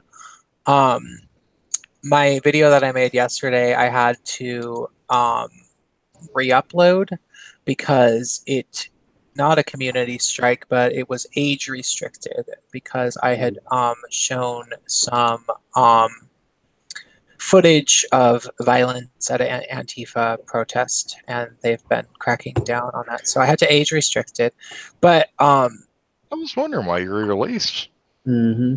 yeah, because ultimately when they age restrict it, you can't monetize it, and I want it to be monetized because I have a feeling that it's a video that will continue to get views because it got up to like about 1,000 before I realized I should really just go ahead and age restrict because it was getting a lot of likes. It was over 150 likes and I think about 900 views before, which is a pretty good ratio for that. And so I was like, okay, I should probably re-upload this. But yeah, it's called 7 Reasons Antifa is So White, #Antifa So White. And that hashtag Antifa So White already existed. I thought that maybe I was coining a hashtag, but no, people had already noticed that. Synchronicity. Yeah. So I'm hoping that my video will be the sort of, because I don't think anybody else has actually made a video of Antifa So White. And I was able to just be like, look, yeah, like if anybody fucking knows these people and exactly why they're so white, like it's me. I was the guy who was literally playing at like anarchist squat venues in Oakland, California, where it was some house that like some anarchist kids were living in, and it was all white kids. It's not like black people were going in and out of that house. And I'm stoked about it, but it's kind of annoying to have to like re-upload a video and lose all those likes. So everybody should go watch that video if you haven't, and like it and share it. I sent it to V, and he said thank you in tweets, and so I don't know if he said thank you for sending me it, but I think it was probably something more to the effect of, oh, thank you for fucking making this video. Like that's probably what he was Well, thinking. in fairness, after watching the video, definitely. I mean, it was great. Oh, thank you. Yeah, I know Like, a number of people said in the comments that this is one of my best videos. Like they're like, yeah, this is one of the most important statements for and I do feel like the stuff that was that was to be said about feminists and Black Lives Matter and everything is I was largely kind of, I don't want to say parroting, but I was taking things that other people had said and then taking it a step further and making it easier for people to understand. But like this was something that like I feel like everybody had kind of noticed and people had casually mentioned, but I actually was like, okay, well let's think about why this is, and I extrapolated upon it. And yeah, so so does that mean I can call them Vanilla ISIS? oh my god, that's actually pretty good. Ooh, Vanilla Isis. But people were calling them vegan ISIS already. But vanilla ISIS is actually maybe better. Mm. But yeah, If with their little white hands poking out of their reverse KKK outfits. Oh, oh my God, I about died when you said that. I'm like, it's so true. All I gotta say is, if they were vegan ISIS, do they have the strength to actually be ISIS? Because vegans not getting enough protein. Yeah, I don't know. Looking at them, I think they're getting plenty. Ooh, What's that? Is it homophobic if I do it? no, because reasons. Nice. Well, the sad thing is that they aren't gay though. Mostly, like there's only a few of them. Like they're mostly like weird white guilt straight guys who are like, man, they're so dumb. Like it's like, dude, could you just go to the gym and become a full-on bro, because that is exactly who you are, except for like you decided that you don't want to like go to the gym and play sports, so instead you're like being aggressive in this way, but you're a fucking pussy and you don't know how to like channel your testosterone in the right way. So you're picking fights, Exactly. like you're picking fights that you're gonna fucking lose, and you're talking shit on the internet. Like I get in fights with these people, and I see them getting in fights with people. Like the video that I made the other day, where I was showing that the fight that when the guy was trying to say that Proud Boys and Patriot Prayer is alt right, and he was trying to say that, and somebody was like, I don't think that they are, and he was like freaking out and changing his story, and like all like if you actually read all the stuff from that guy, like he was so rabid and vehement, and like he was basically being like, come at me, bro, come at me, fight me, motherfucker, blah blah blah blah blah, and it's just like, dude, just hit the gym or something. Fight me, motherfucker. Please. You look at that guy and you're like, dude, I've broken people bigger than you in half on my way to the fight. Yeah, some of those people, it's like, yeah, how Or I don't why hit even- girls, sorry. Yeah, or some of the people I've seen. I knew some of these people when I went to college, because I went to college in the East Bay. Yeah, it's like one punch is going to send you cartwheeling down the block. Why are you going to try this again? It's great. But it's actually kind of sad, and I think there is a kind of a cultural message, because let's face it, about the only things that men could really do that had anything to do with classic masculinity these days is basically screwing and fighting is severely frowned on. Anything having to do with sex has pretty much been removed from them because of the whole SJW bullshit. And so what does that leave? Picking impotent fights. It's not good. It's not a good look for us. Yeah, yeah. It's a shame. Um, like playing video games really does get rid of uh a lot of that, faulty like I used to spend time on the internet getting drunk and getting in fights with people, and ultimately that well, I don't want to say that that's the reason that I quit drinking, because that wasn't, but like I it wasn't a productive way to channel um that part of me that like wants to like sort of be aggressive, and like now I can do with video games until my brain is fried every night, like just from that being like relentlessly competitive. And I try to get some exercise, like, and I do, like, I walk up very very steep hills and very long flights of staircases in my neighborhood, and I go on little sprints, and I do planks, and I do some push-ups. If I've started to start doing push-ups again, and like that sort of gets it out of me. But like you can tell with these guys that they haven't mastered the discipline of like being an adult male with testosterone and how to kind of control that. And I think largely it has to do with the fact that nobody is around to explain that they Teach gotta 'em. that they gotta do that. Like they're indoctrinated by this like feminist bullshit. And like, hey, I finished that fucking book, The Will to Change by Bell Hooks. Oh my god, it's literally the most heinous book I've ever read in my entire life. It really, really actually is. It's fucking monstrous, the shit. And the thing is that that book is the cornerstone. You can tell by reading it. Because prior to 2004 or so, like this whole thing where like feminists decided that they were going to evangelize males and try to take over the world, that was a thing that really only came about in fourth wave feminism. Like third wave feminism was like they introduced intersectionality to it, and they started talking about how the experiences of women of color was important and blah blah, but it was pretty much confined to other feminists. Well, when fourth wave feminism became a thing, and fourth wave feminism really, really kicked into gear in 2012, but it was defined in 2008. But it would have been based around the theory books that were written in 2004. And this book, The Will to Change by Bell Hooks, was written in 2004. And it's basically just sort of I would say that it's a strategy guide for how to convert men to feminism, but strategy is too generous of a word for what it actually is. It's mainly more of a big guilt trip, and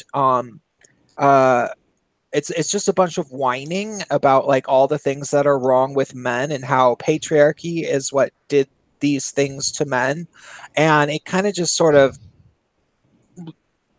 blankly promises that feminism will sort of make everything better. And so the solution is obviously to make men into male feminists and get them to be more connected with their feelings. And then every male problem and all the problems in the whole world will just be solved at the end. And that literally is what this entire book is. Like there's nothing even remotely practical or even logical. It really does read like a junior year in college girl's diary, like her actual journal entries that she sat there writing while she was stoned after taking a gender studies class. And that's what this book actually reads like. It's atrociously bad, but intersectional feminists swear by it. And so you keep in mind that that is the mentality. Like people, and I'm not exaggerating when I say that intersectional feminists swear by bell hooks. They Oh, I've absolutely read it. It made me swear too. they absolutely do. Like they will carry to their grave. Like bell hooks might as well be Jesus Christ to them in terms of like how woke they think that this woman is. And so um when you think about that, like she has this like whole book about, like, her whole point is basically that men should stop being men and they should be feminists instead. And basically men should sort of try to be more like women in the ways that bell hooks wants them to be, except for bell hooks is also a completely miserable lady. Like she's not a lesbian. She tries to have relationships with men, but it seems like they all become completely unsuccessful. And that's what she's leaving men with as her offering of how to like cure them. And obviously she's the fucking one with the problem.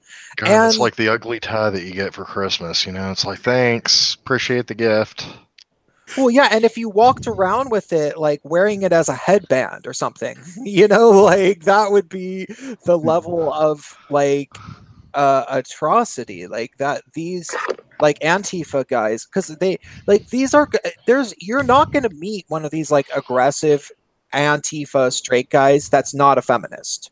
Like no, you will not meet one who isn't, period.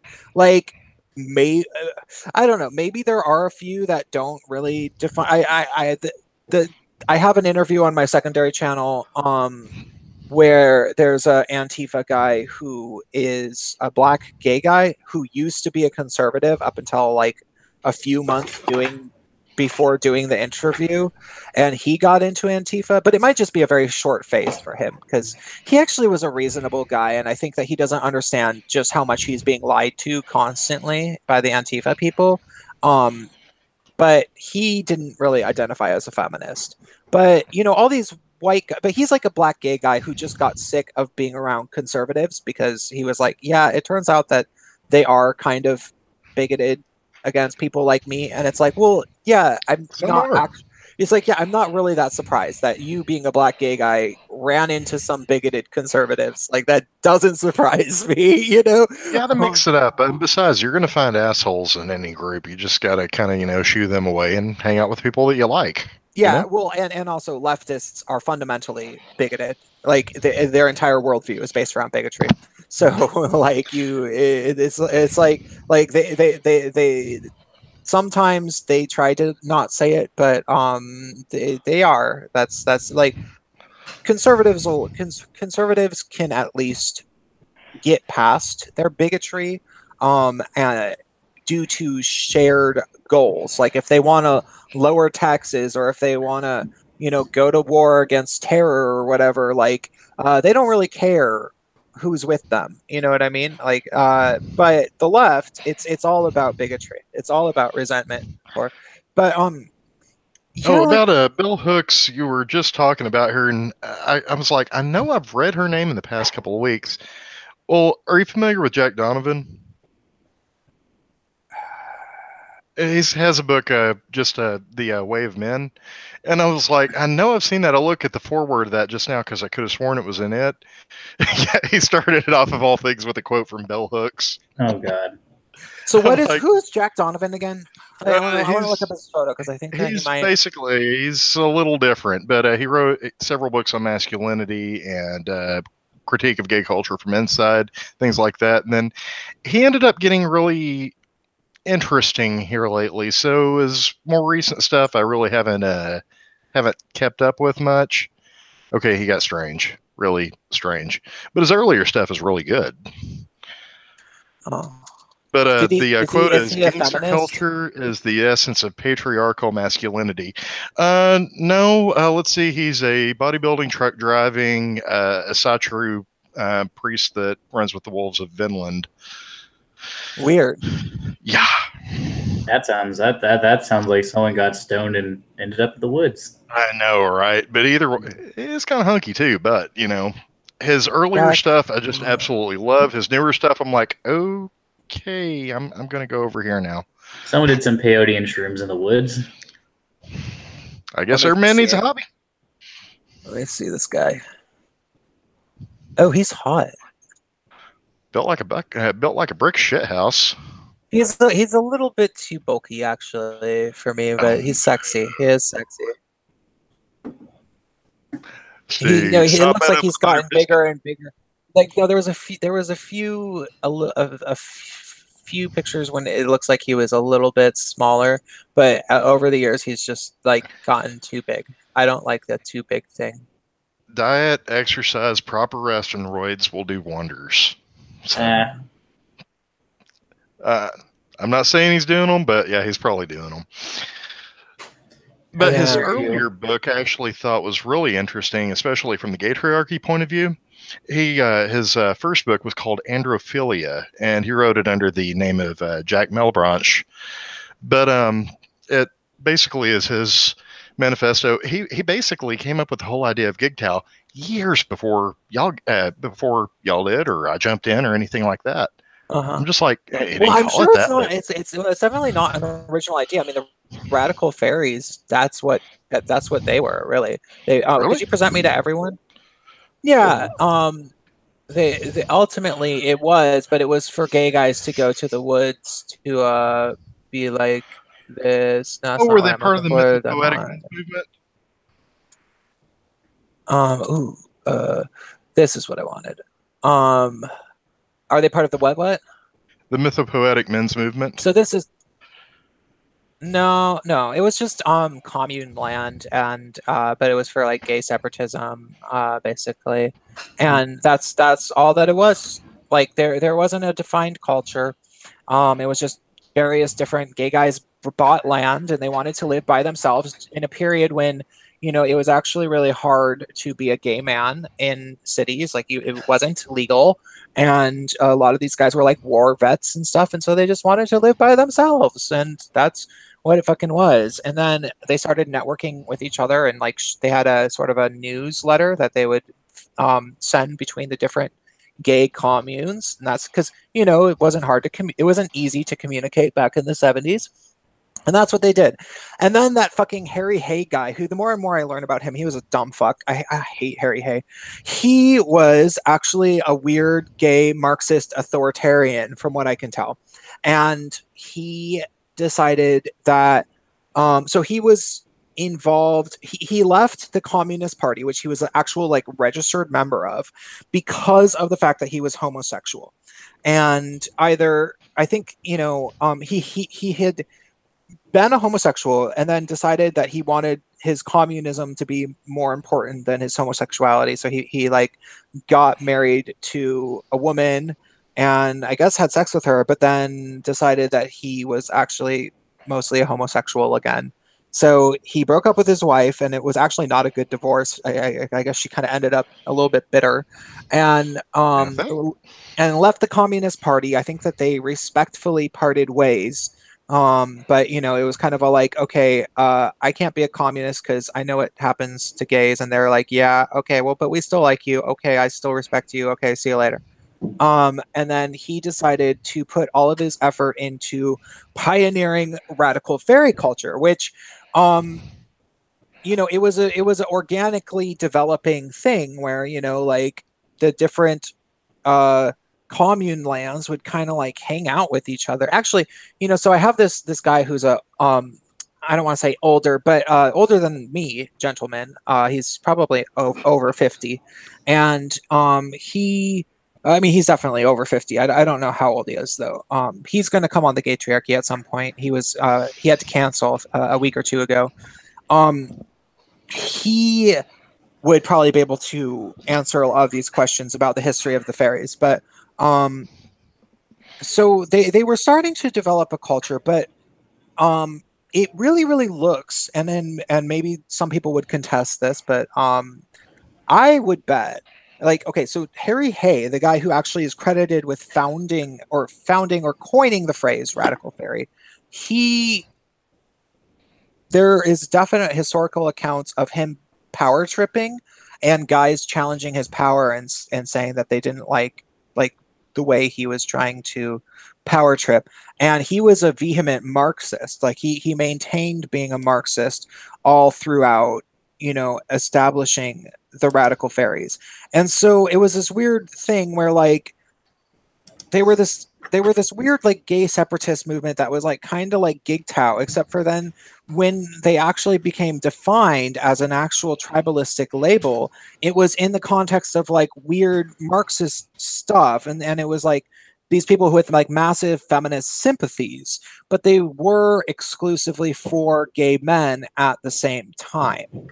So it's actually very strange and convoluted. And personally, um, I've given fairy culture a personal ultimatum, which is simply to me, it's like, okay, guys, shape up or ship out. Are you for gay men or are you for feminists? You got to choose, or I will fucking not endorse you anymore.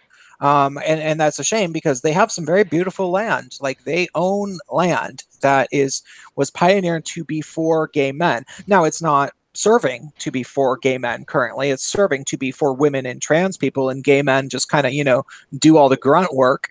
But Like is normal with anything LGBT these days. yeah, kind of. And like, you know, there's a lot of places where like it'll be like mostly gay men who are there. Like there's one in Tennessee, and that one is usually mostly gay men. But there's more and more, you know, feminist power tripping, and the one in Oregon has just been completely taken over by the feminists. Like the gay men are sitting in the back of the fucking barn, I guess, not bus, but you know. So yeah, you know, like it's like hey guys, the time has come. You have to choose between yourself and feminism, because feminism has decided to try to take over yourself. And but it was originally founded in a way where it was basically like functionally gigtow back then, because I guess the feminist movement was not powerful enough that it felt like it could evangelize gay spaces. So Well, there was this is part of the whole pink dollars. I kind of dug into this a little bit. Feminism, like second wave feminism, didn't care about gay people at all. Like it didn't even care about lesbians. It was very blatant about that, which is where political lesbianism came, which eventually evolved into like, well, fourth wave feminism after some bastardization and choking down some good dose of Marxism. It basically became fourth wave feminism, sort of, after a while. But yeah, they wanted to be, you know, communists and hippies and lesbians out in the land. It makes sense that gay men would have done the same damn thing at some point. But yeah, eventually I'm assuming the lesbians have survived and were more organized, because that's kind of what they do. It's the fanny packs. They can carry more stuff. That's how they're more organized.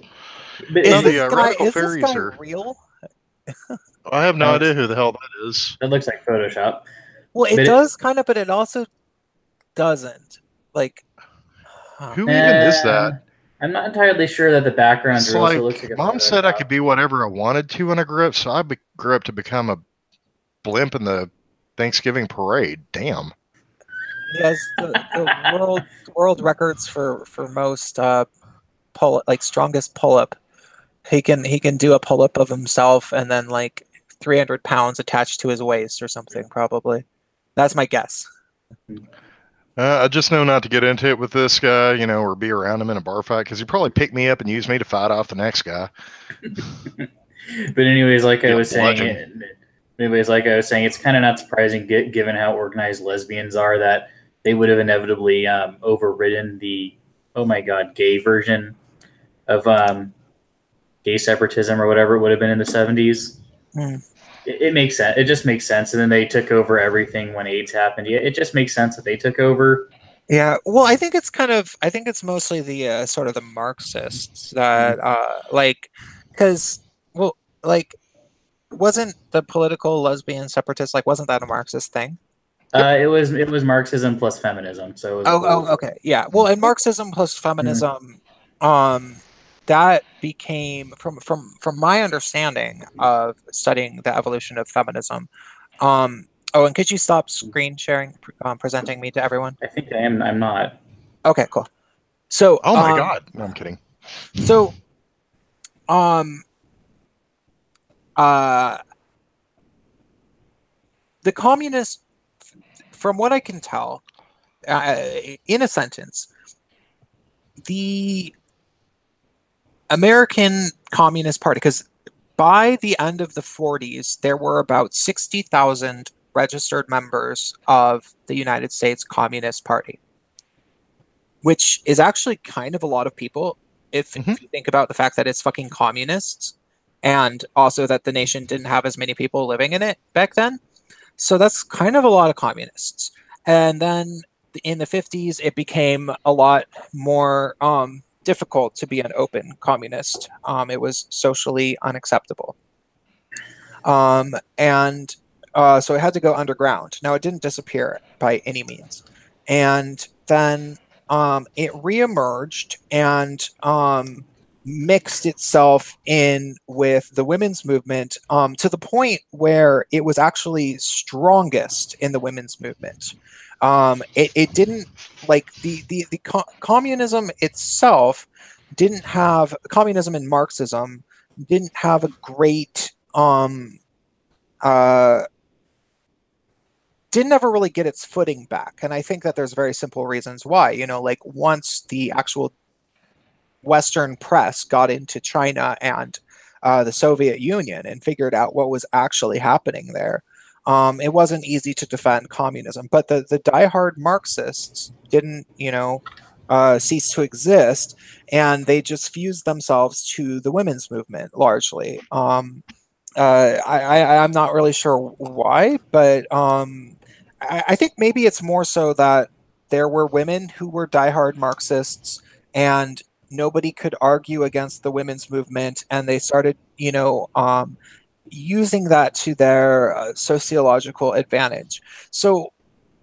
I like to say, and I keep wanting to make this video, but I want to finish some reading just to make sure that I'm getting it right. Um, it seems like I like to say intersectional feminism is communist particle board because it's like all of these different.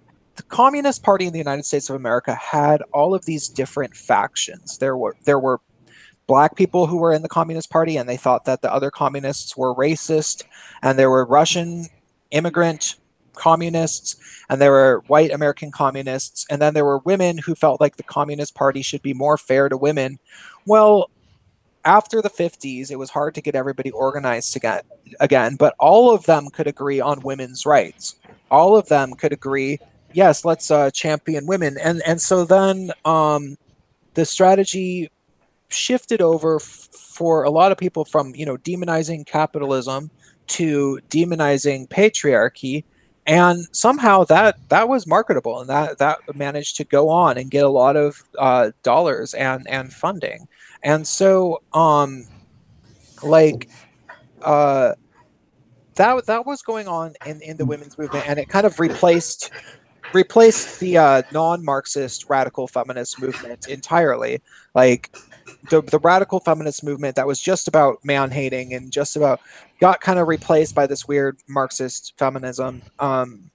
And it was only a matter of time before the Marxism and the feminism joined back together and took over the gay male community, because the gay male community had the Marxist influence, at least with the radical fairies, because the Marxist influence was there.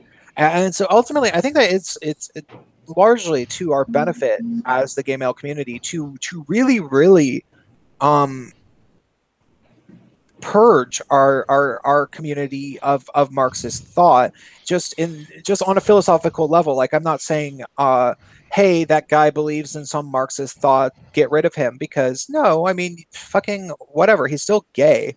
Like, I wouldn't want anybody to be excluded just because they believe some certain things, but like Certainly not. decimate him in arguments, like show him exactly what is wrong with Marxist philosophy, like on a philosophical level, and an economic level, which you have to do simultaneously. Like, you have to simultaneously tell people, look, in order for Marxist principles to, like, in order for people to actually abide by this, they have to be willing to sacrifice their own hard work for, like, the most productive, the most capable, the most hardworking people, which is actually this about 20% of the population is actually doing the majority of the work for the other 80%. Well, You're welcome. yeah, those people would have to give up literally everything to live as complete equals to everybody else, and they have to be okay with that. So and that's the only way that that economic system can work.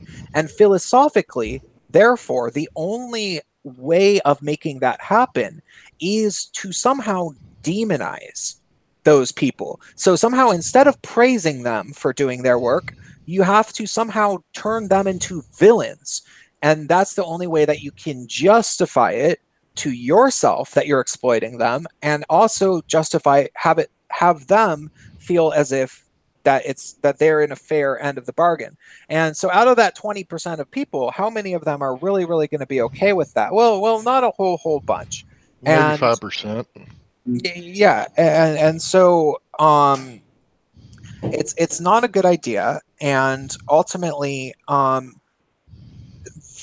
that whole thing falls apart. And once it falls apart, people start resisting it, and people start saying, because the first people to start really objecting are the people who are actually the productive people, who are similarly, they're either they're being exploited, or things are really, or they're being demonized, like uh, they're being attacked to the point where they feel like they're not even um, allowed to be productive anymore. Like, that's sort of what was happening to me in San Francisco when I was living there, and I was working really hard in the arts, and producing all these people's music, and simultaneously being treated like dirt, and acted like I deserved to be treated like crap because I was a privileged white male. Eventually, you can only go for so long living under those working conditions, and then I stopped making music, and then nobody replaced me. There was no person that stepped up and did, like, I was the workhorse of that social reality. And so eventually, the productive people, they will eventually drop out. Like, they will stop being your workhorse, or someone literally forces them. Like, somehow someone finds out that they are, getting a loaf of extra bread every Friday or something like that, and then the other peasants rip them from limb to limb or some shit. Like, it's Oh, probably it gets even worse than that, Prince. How yeah. familiar are you with the history of Russia? Oh no, I am familiar. I'm just saying. The kulaks. Yeah, no, there's all sorts of things. Like Oh yeah. yeah. Well, So I want to get into the whole like concept of how deeply does your average feminist actually, or even your feminist academic actually believe in actual communism, or are they just using the same, or are they like China just using the trappings for expedience, not necessarily believing any of it? yeah. Because Well, let me. so Can I I'm finish? almost. No, I'm almost finished. I really am almost finished. So I just saying is like all that stuff. It does fall apart because you can't demonize the people who are working hardest. That's your society will collapse.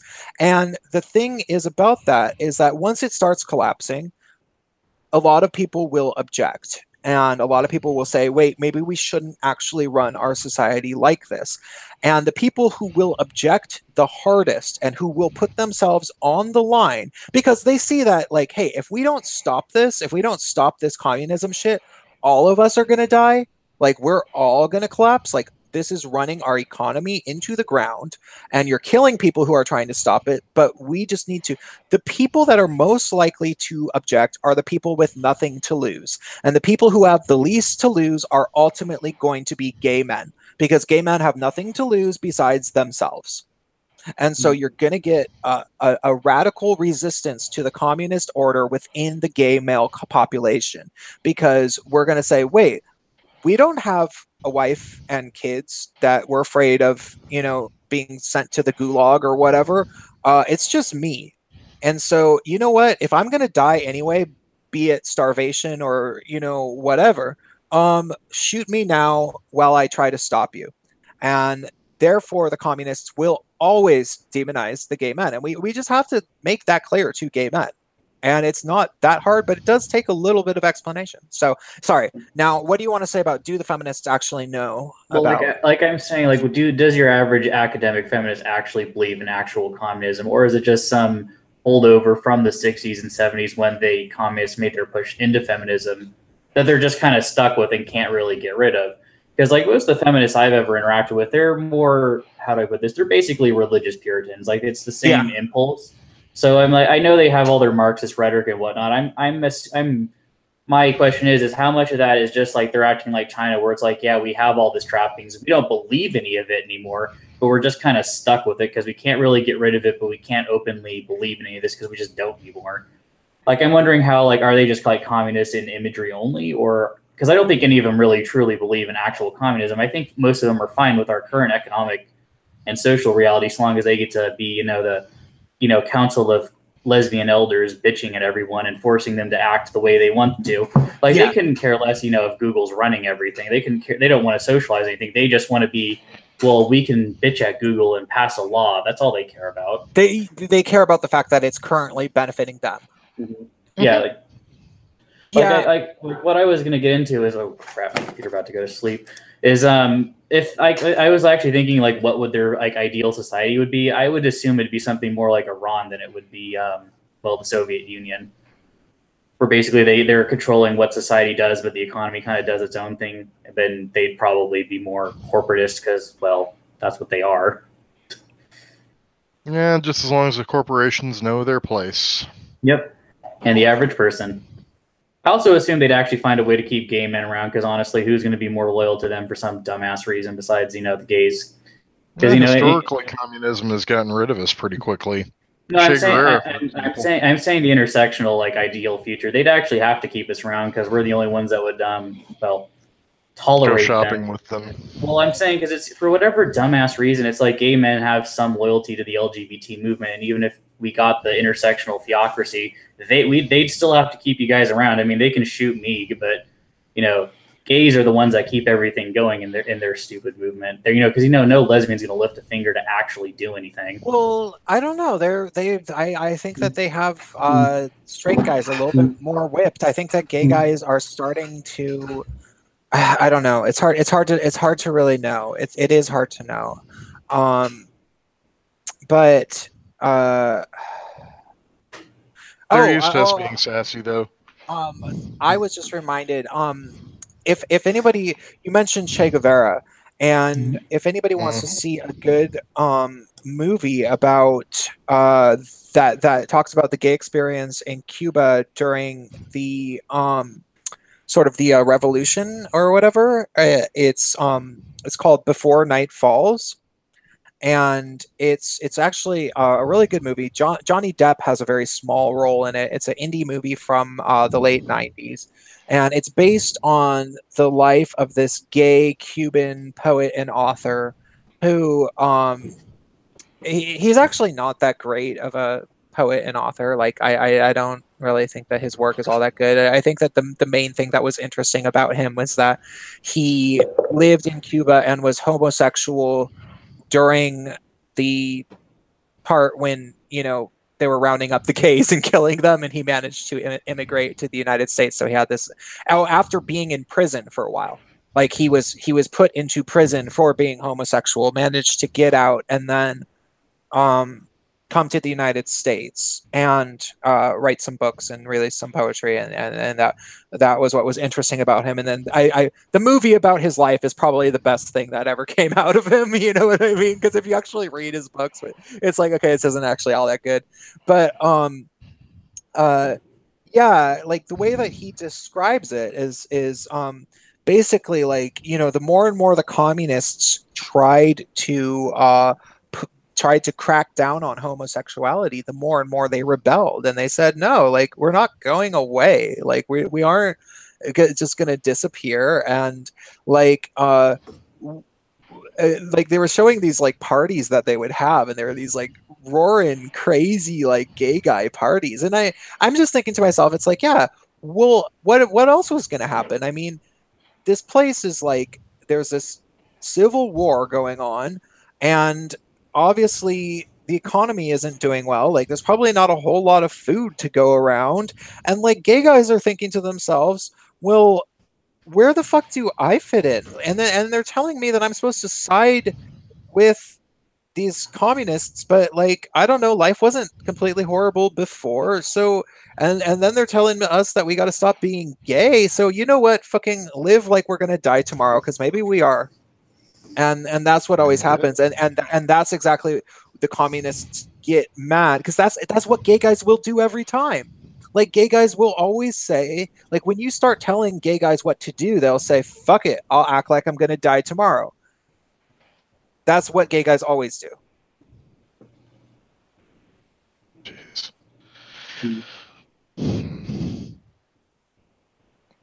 Well, that's the thing about it. I mean, where would we fit into that kind of situation? I mean, the best I could see is, if not breeding stock, then slave labor or surplus labor. I'm sorry. Well, I mean, it depends on what ideology the system's going with.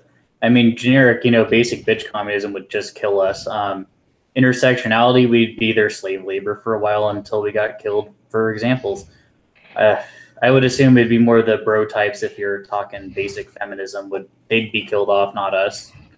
Well, I don't know. I get the feeling most of the agitators that they have going on, if there actually were, God forbid, some kind of just weird coincidence where there actually was a communist takeover, those agitators would be the first to go. Yep. Oh my god, I just remembered a really funny conversation on Facebook. It was mostly just this one line from this girl. So some fucking friend of mine shared a communist meme on Facebook, and I don't remember. I think it was like some sort of meme, and this was a girl, and it was some meme that said something about gay guys and like it was trying to make it look like communism was intersectional and it was for LGBT people or something like that. And so I actually decided to write out one of my patented long responses, trying to be like, well, actually, no, communism doesn't work for gay men, because turns out that gay men aren't super keen on serving women and children as their primary motivation, because gay men usually like only care about serving themselves, and that's how. And so the communists usually try to get rid of gay men. And as a response, this girl said, "What are you talking about? Gay men can serve women and children." Oh joy! She's like, "Don't worry, don't worry." Now go to Gulag. yeah, don't worry, you don't have to die. You can serve women and children. Oh, thanks. Can I? So Jeez. Yeah, children's a Now, maybe, did she women are a realize no. exactly how weird it was for her to say that, or was she just completely blasé about the whole thing? she had no idea. Like she was actually just completely oblivious and thought, Christ on a cracker. yeah, like she was saying that unironically. Wow. I'm sorry, you'll have to forgive me a minute. I've got the whole galaxy brain going on right now. Jeez. I have a quarter of a bottle of whiskey next to me, and I might want to drink some. Oh, do it. Unfortunately, I have to do work in the morning, so I can't get wasted. Oh, you're still working. Okay. No, I'm Oh. actually doing yard work tomorrow, and I kind of got to get up early before it gets hot. How do you report photos for nudity? You send them to feralcat77 at g. No, it's a girl. Oh, never mind. In that On case, Facebook. On Facebook. There should be the three dots should have a report function. It doesn't though. Let It me go says on save Facebook. posts and turn on notifications. Oh, hold on. Then what? Isn't there? Is there a drop down arrow? Hold on. It's been so long since I've been on Facebook. I don't even okay, have I'll look it up. Are you on the mobile app or the web app? Oh, I think I got it, baby. More options. No. Give feedback on this post. Ooh, I'm reporting. It's nudity. Yeah, because this woman is evil. It also adult nudity. It involves a child though. No. Okay, so no, this woman is you heard it from, don't tell anyone that I did this, but hey, by the way, this is one of I am reporting nudity from this evil burlesque lady who was one of the ones who was responsible for colonizing gay bars. She was one of the ones who was responsible for colonizing a gay bar, which promptly had to close after she and some other people took it over because she couldn't actually run a business. And she's evil, and she tries to get rid of gay men who object to her. And she's like a fat burlesque dancer lady who probably didn't have any luck being popular with straight men. So I don't like her, and I know that she's fine with like censorship and getting rid of people that she doesn't like because that's the type of person she is. So I am reporting her photos because fuck her. I don't Well, care if that she sounds thinks fun. that she's a victim. Reporting Well- reason nudity and additional comments. Looks like old catcher's mitt. Oh, I'm gonna report it again. I found another one.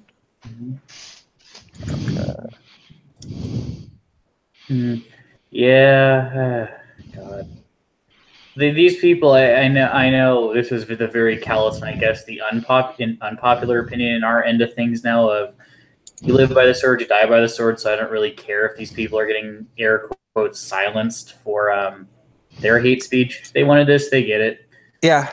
Well, what There's they need to do is just like fucking make it so that I literally like people can't be reporting it for nudity, or that you can, like classify some of your photos as adult, and so that like like if I don't know. I don't know. I mean, and truthfully, um, I don't, because this is a completely public these photos. Like, I'm not fucking friends with this woman.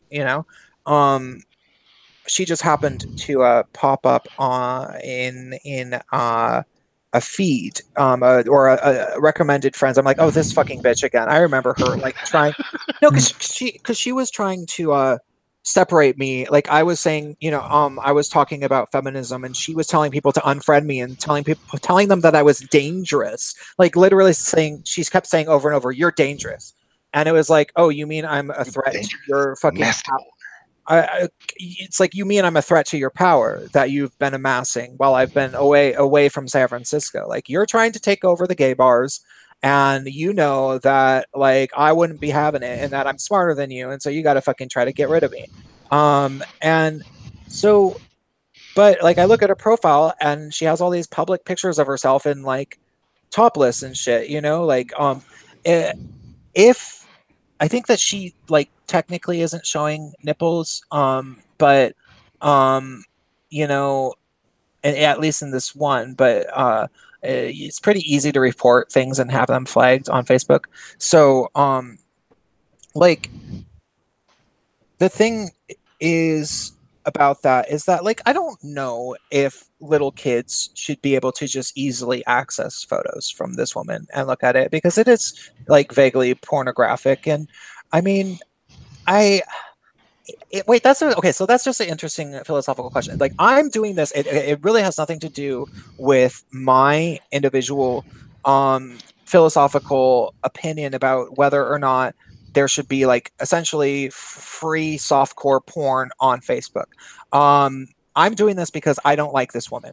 And I'm doing this because she is one of my political opponents who has firmly aligned herself in the camp of authoritarian censorship, and she is fine with that. And if it were up to me, uh, nobody would have ever told anybody to unfriend anybody, and nobody would have ever been telling people that someone's dangerous, therefore they must be silenced. That was her tactic. That's what she brought up.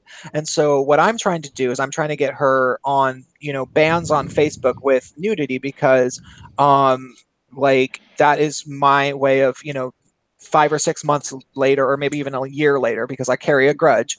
I don't remember how long ago it was that I actually had the altercation with this bitch, but like that is a way for me to kind of fight back and make her start to think about hopefully to start thinking about free speech and censorship in a specific way.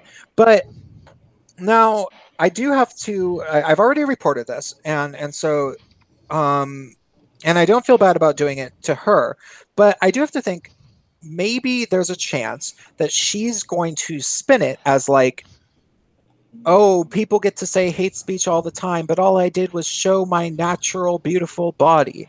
And so she actually could maybe come up with a way to paint herself as even more of a victim. Was her Um, body behind the jello mold or what? she is kind of chubby. But That's fat phobic. but Thank you. but the thing is that like I don't want to be counterproductive to my own intentions. And so I guess the philosophical question that I'm asking myself is um uh like, okay, I don't mind this woman suffering some sort of fate that she has been asking of other people. And actually what she was doing was much, much, much worse than just like at worst she's going to get a 30-day ban on Facebook and then she'll get her account back. No biggie, right? But what she was doing was she was actively trying to alienate me from my own community, which she had colonized, right? She was telling gay men and women and stuff to unfriend me, that I was dangerous, and uh, refusing to even engage with me. She wasn't going to say why, because obviously it was one of these situations where she didn't have anything good to say. Like she was just wrong about stuff, but she didn't care because she wanted her little power over the gay bars. And so uh, yeah, screw her. Like what she was trying to do to me by somehow convincing people that they should stop being my friend is much, much, much worse than her getting a 30-day suspension on Facebook. But is that 30-day suspension gonna encourage her to think deeper about free speech issues? um Maybe not. Maybe I actually should think twice before reporting people for nudity, because I don't think it's going to change her mind on hate speech, and hate speech is what I want to change her mind about. Well, the thing I is, there's not going to be much of a change until there's some kind of event in her life that brings things to a point that's painful enough where changing is actually less painful than continuing down the given path. Now, I'm part of me wants to say stick by your principles, don't weaponize free speech or anything like that. But then there's part of me that knows damn well that there's no better way to change a horrible, stupid rule than apply it consistently. and every time. So as far Yeah. as I'm concerned, she can take a seat. She can take a seat or two or three or four, however many. But no, I don't think you're in the wrong with reporting her. Yeah, when it comes to the whole, oh, sorry. I was going to say, when it comes to reporting, if you'd prefer that this system just didn't exist, but you're using it against people who advocated for it, as far as I'm concerned, they can sit and spin. They wanted it, they get it. But see, They I don't ordered it think, up. but I don't think that I think that in terms of nudity, she probably wouldn't want it. She would probably say that she thinks that nudity is totally fine and it's the human body and that blah, blah, blah, blah, blah, because she's a burlesque dancer. Well, some And- other Sheila I'm Broflovsky sorry, got I don't it, play so special cases. Either you want what do you call it? censorship, or you don't. Censorship, or you don't. You don't get to But- sit there and pick and choose, what works best for you. And I say that meaning her. And, Yeah. And well, I was gonna say some Sheila Broflovsky already went what over nudity, and nudity is always gonna win when it comes to social media, or it's always gonna get killed. So Yeah, well, yeah, and nudity is always going to get killed, but I guess this is just sad because it's like there is I haven't worked out in my head what should be done with nudity on social media. Like I don't know like I can't come up with a definitive answer about if I had a 12-year-old kid or a 10-year-old kid, would I want them to be able to go on Facebook and see this woman who has a flesh-colored pasty on and a G-string posing sideways, just completely naked with her breasts out? Like, would I be like 100% okay with that? I probably would prefer that not to be accessible for my 10 or 12-year-old kid. But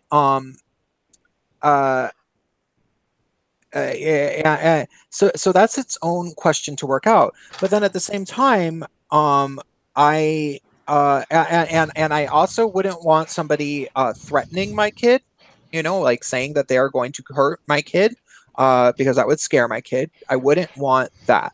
And I also wouldn't want anybody revealing personal information about my kid. Obviously, those are three things that are like those are probably the things. The nudity one much less than the other two. But what's funny is that like I imagine that the woman would agree that the threats are bad and that the revealing of personal information are bad. She wouldn't necessarily agree with the nudity is bad. She probably wouldn't at all. But she would also probably agree that hate speech is bad and that you should be banned from the platform, and that if I were to call her a cunt, I should get a 30-day ban. She would probably say, yes, fuck that. well, as far as the personal information goes, it's not revealing it if it goes to a splash page and you turn around and say you're a conservative 9 months later. I'm sorry, I'm kind of such a cunt. Oh, I probably pissed off like half of our audience. Wait, okay, but everybody keeps talking shit about Candace Owens in that way. And it's so easy for people to just rag on her and to act like she was a doxing. But the thing is that I don't think I've still not actually seen the conclusive evidence that she was trying to dox people. What she was trying to do was to create a site that would have an index of somebody's various different social media accounts and chronologue their public postings all together so that you could compare and contrast. Now, I don't agree with how she was planning on running it, because it was going to be one of these things where like she could basically curate who she wanted to be on it and who she didn't want to be on it. And if you ended up on it and they were showing some of your posts but not others and like taking you out of context, and you said, hey, I don't like this, she could just fully not delete it. That was bad. It was a bad idea. It was a bad page, right? Is she still advocating for this? No. Thank God. No, she totally admits that it was a shitty idea. It was poorly thought through. But she says that she's not gonna apologize about it because she was trying to do something good. And here's the thing. I can actually see what she was trying to do after dealing with the blood sports people, because the blood sports people, it was a very small amount of users that were actually responsible for that whole fiasco, which happened a number of months ago. And this kind of thing happened during Gamergate as well. A very small amount of users somehow managed to make it their full-time pastime to sit around on the internet, um, creating various different sock puppet accounts and posting constantly with different Google names, different Twitter names, um, I don't know, probably Discord accounts or something. I don't use Discord, so I don't really know. But they sit around doing that and they try to make it look like there's a whole bunch of people when it's really only a few. And those fucking people are so incredibly irritating and so dedicated. And I personally, I have a term for them. I know that there has to be these people out there. It would just be absurd. Like, this is what's the rule? That's the simplest explanation is always the best. Occam's razor. Occam's razor. So this is an Occam's razor thing. The way that these people behave, it just has to be this. Some of them are getting paid to do this. They are for hire, basically internet mercenaries that get paid to harass people, because their level of, like, if you've had them come after you, you realize after a little while that they can't actually be committed to their arguments, because they're not even really making arguments. They're just trying to bug you. Like, somebody told them how to attack you, and like they gave them a list of things that would, like, oh, these are the things that would maybe annoy Prince of Queens. Say these things over and over again. And it's like, okay, that doesn't actually annoy me. And but somebody told them to do it, and then they just do it and do it and do it. Like with me, that I was getting, they made this meme, I'm a man now, which was supposed to hurt my feelings or something. And it's like, okay. I'm still trying to figure out what the fuck was up with that. Yeah, I kept seeing them do it, and I'm like, okay. It was a gay joke. It was a gay joke. It was because I have a gay voice, and I said I'm a man in a video, and so that was the joke. And it's like, okay, my name is Prince of Queens. You actually think that offends me? And the funny, I just didn't say anything about it, because it was kind of like, okay, anybody who's actually stupid enough to repeat that as if anybody is laughing, like anybody that is repeating that as if maybe it's a funny joke, is the stupidest person in the world. To the point where I'm not even going to let them know that I'm laughing at them. I'm just going to take note. It's like they might as well be raising their hand saying, hey Prince, just so you know, I'm an idiot. Never listen to never listen to a single thing that I ever have to say. So I was like, I'm not going to tell them, but that's what my attitude is going to be. So that's why I ignored it, because I was like, I want to know how many people are actually going to repeat that, just because joke is on them. That's the dumbest fucking thing in the world.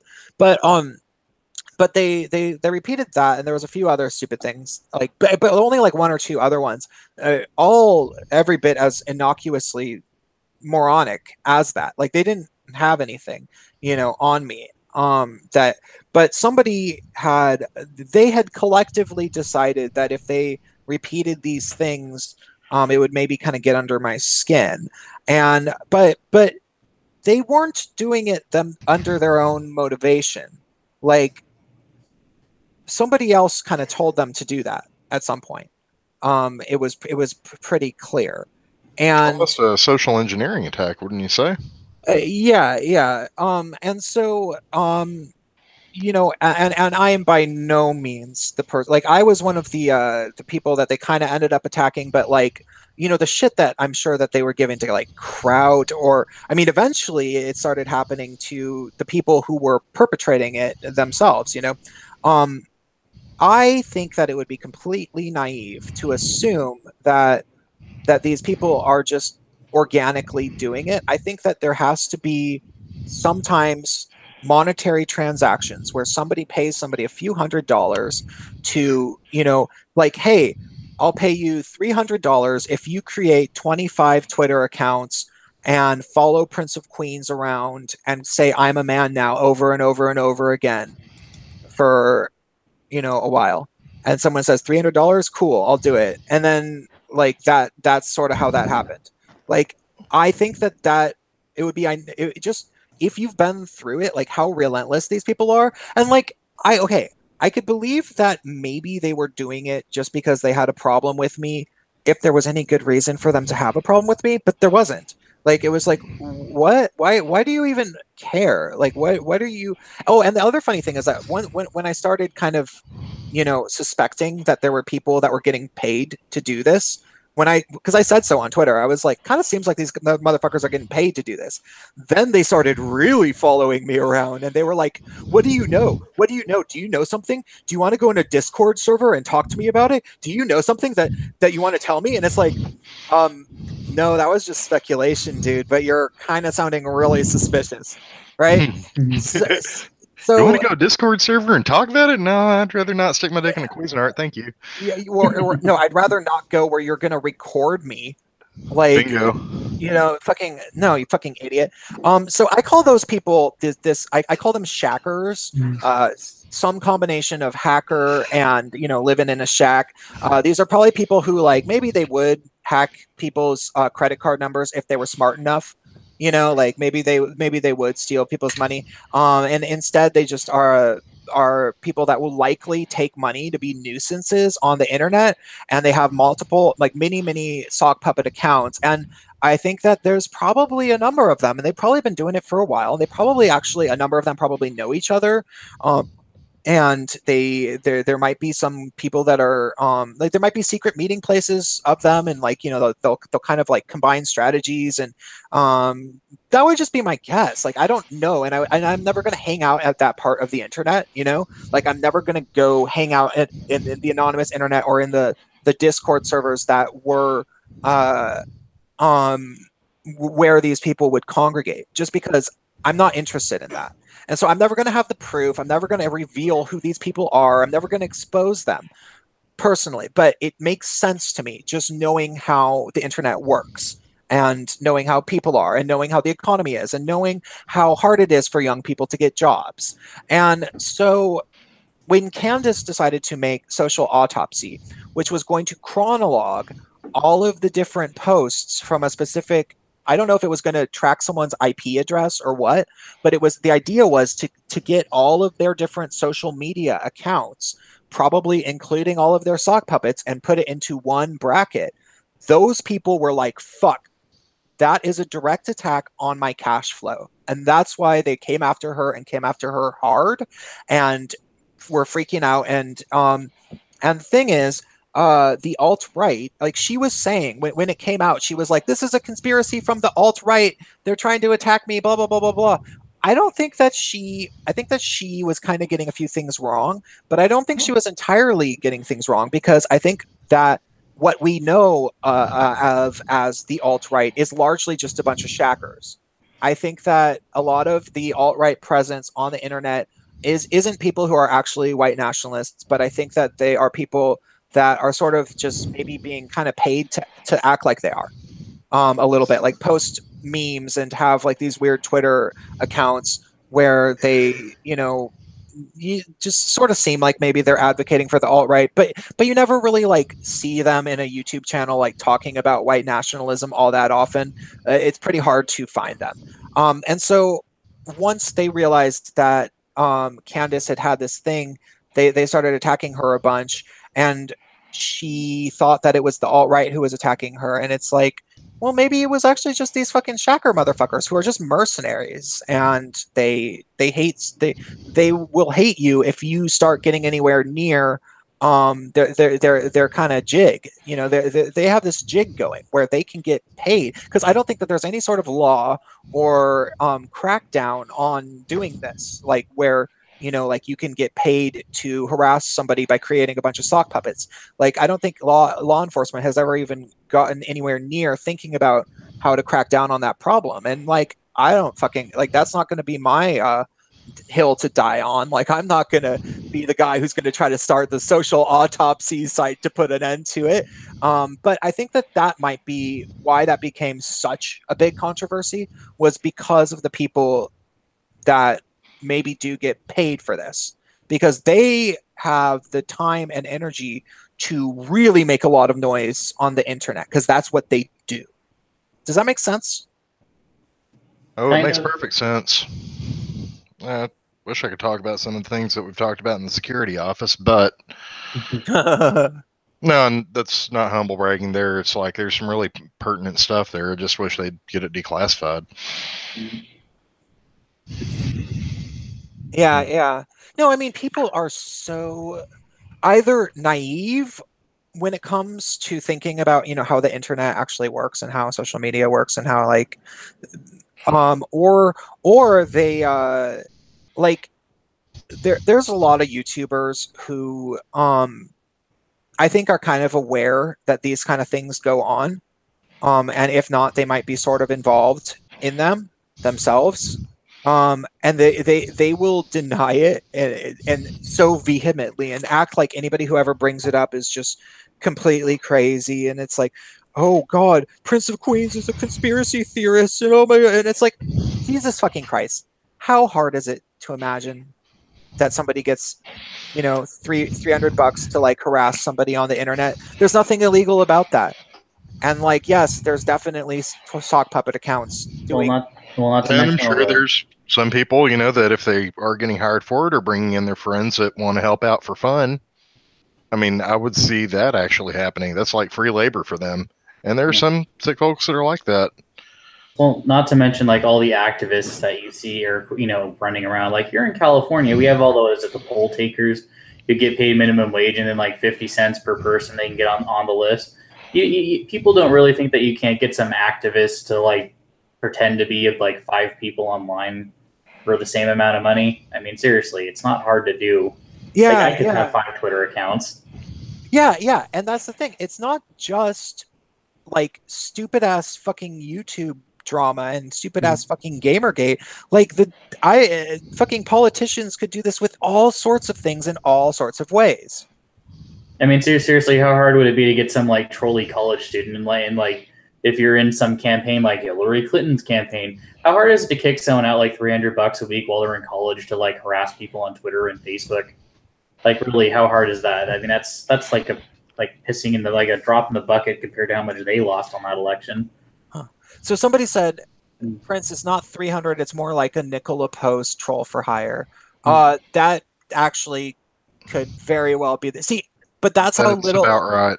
That's how little I actually know about like how this works and like how and I don't want to go anywhere near it. Like, I'm not a hacker. I'm never going to be a hacker. I don't want to get into that world, if for no other reason than the fact that I would probably be really fucking good at it. And it's just something that it's one of those messes that I don't want to get my hands dirty in, And so it's like, but I can imagine how it would work. And yeah. Yeah. So yeah, and it's just funny that well, and the funny thing is that like the people who get into doing it are drug addicts, and it's not hard to tell. And one of the things, I don't want to name any names, but I was literally kind of friends with one of the people that I think is one of these people who does this, and she literally is a drug addict. And I literally not only is she a drug addict, but like, I knew she was a drug addict. She didn't know I knew she was a drug addict, but I had some like, way of knowing. She tried to lie about it to me, and I was like, "Bitch, no, I know you're a drug addict." And she was like, "No, no, no," and I was like, "No, I know you're a drug addict. I know you're a drug addict because of this." And then I told her, and she was like, "Okay, fine. Well, I do this, but blah blah blah blah blah, and it's it's actually legal technically." And I was like, "Okay, but you denied it initially, now didn't you?" And You so know it's wrong. Yeah, and so it's like, okay, first of all, I don't know about this whole legal thing. Like, I don't know if it's prescription or not. Like, fucking, like, you might just be saying that.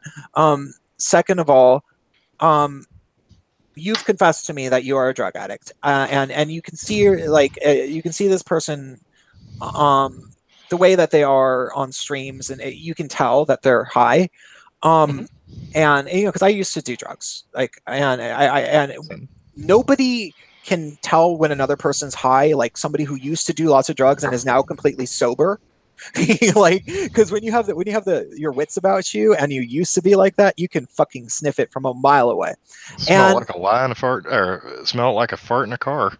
yeah, and so like it would be such a strange symbiotic addiction to, and I don't want to say that this girl does this stuff all that much, because actually she largely wasn't a really really bad one as far as I know. You know, um, uh, I think that she might have done a little bit of bad things, but I mean, hey, maybe she had a bunch of sock puppet accounts and was telling me I'm a man now over and over again. I don't know. I just don't know.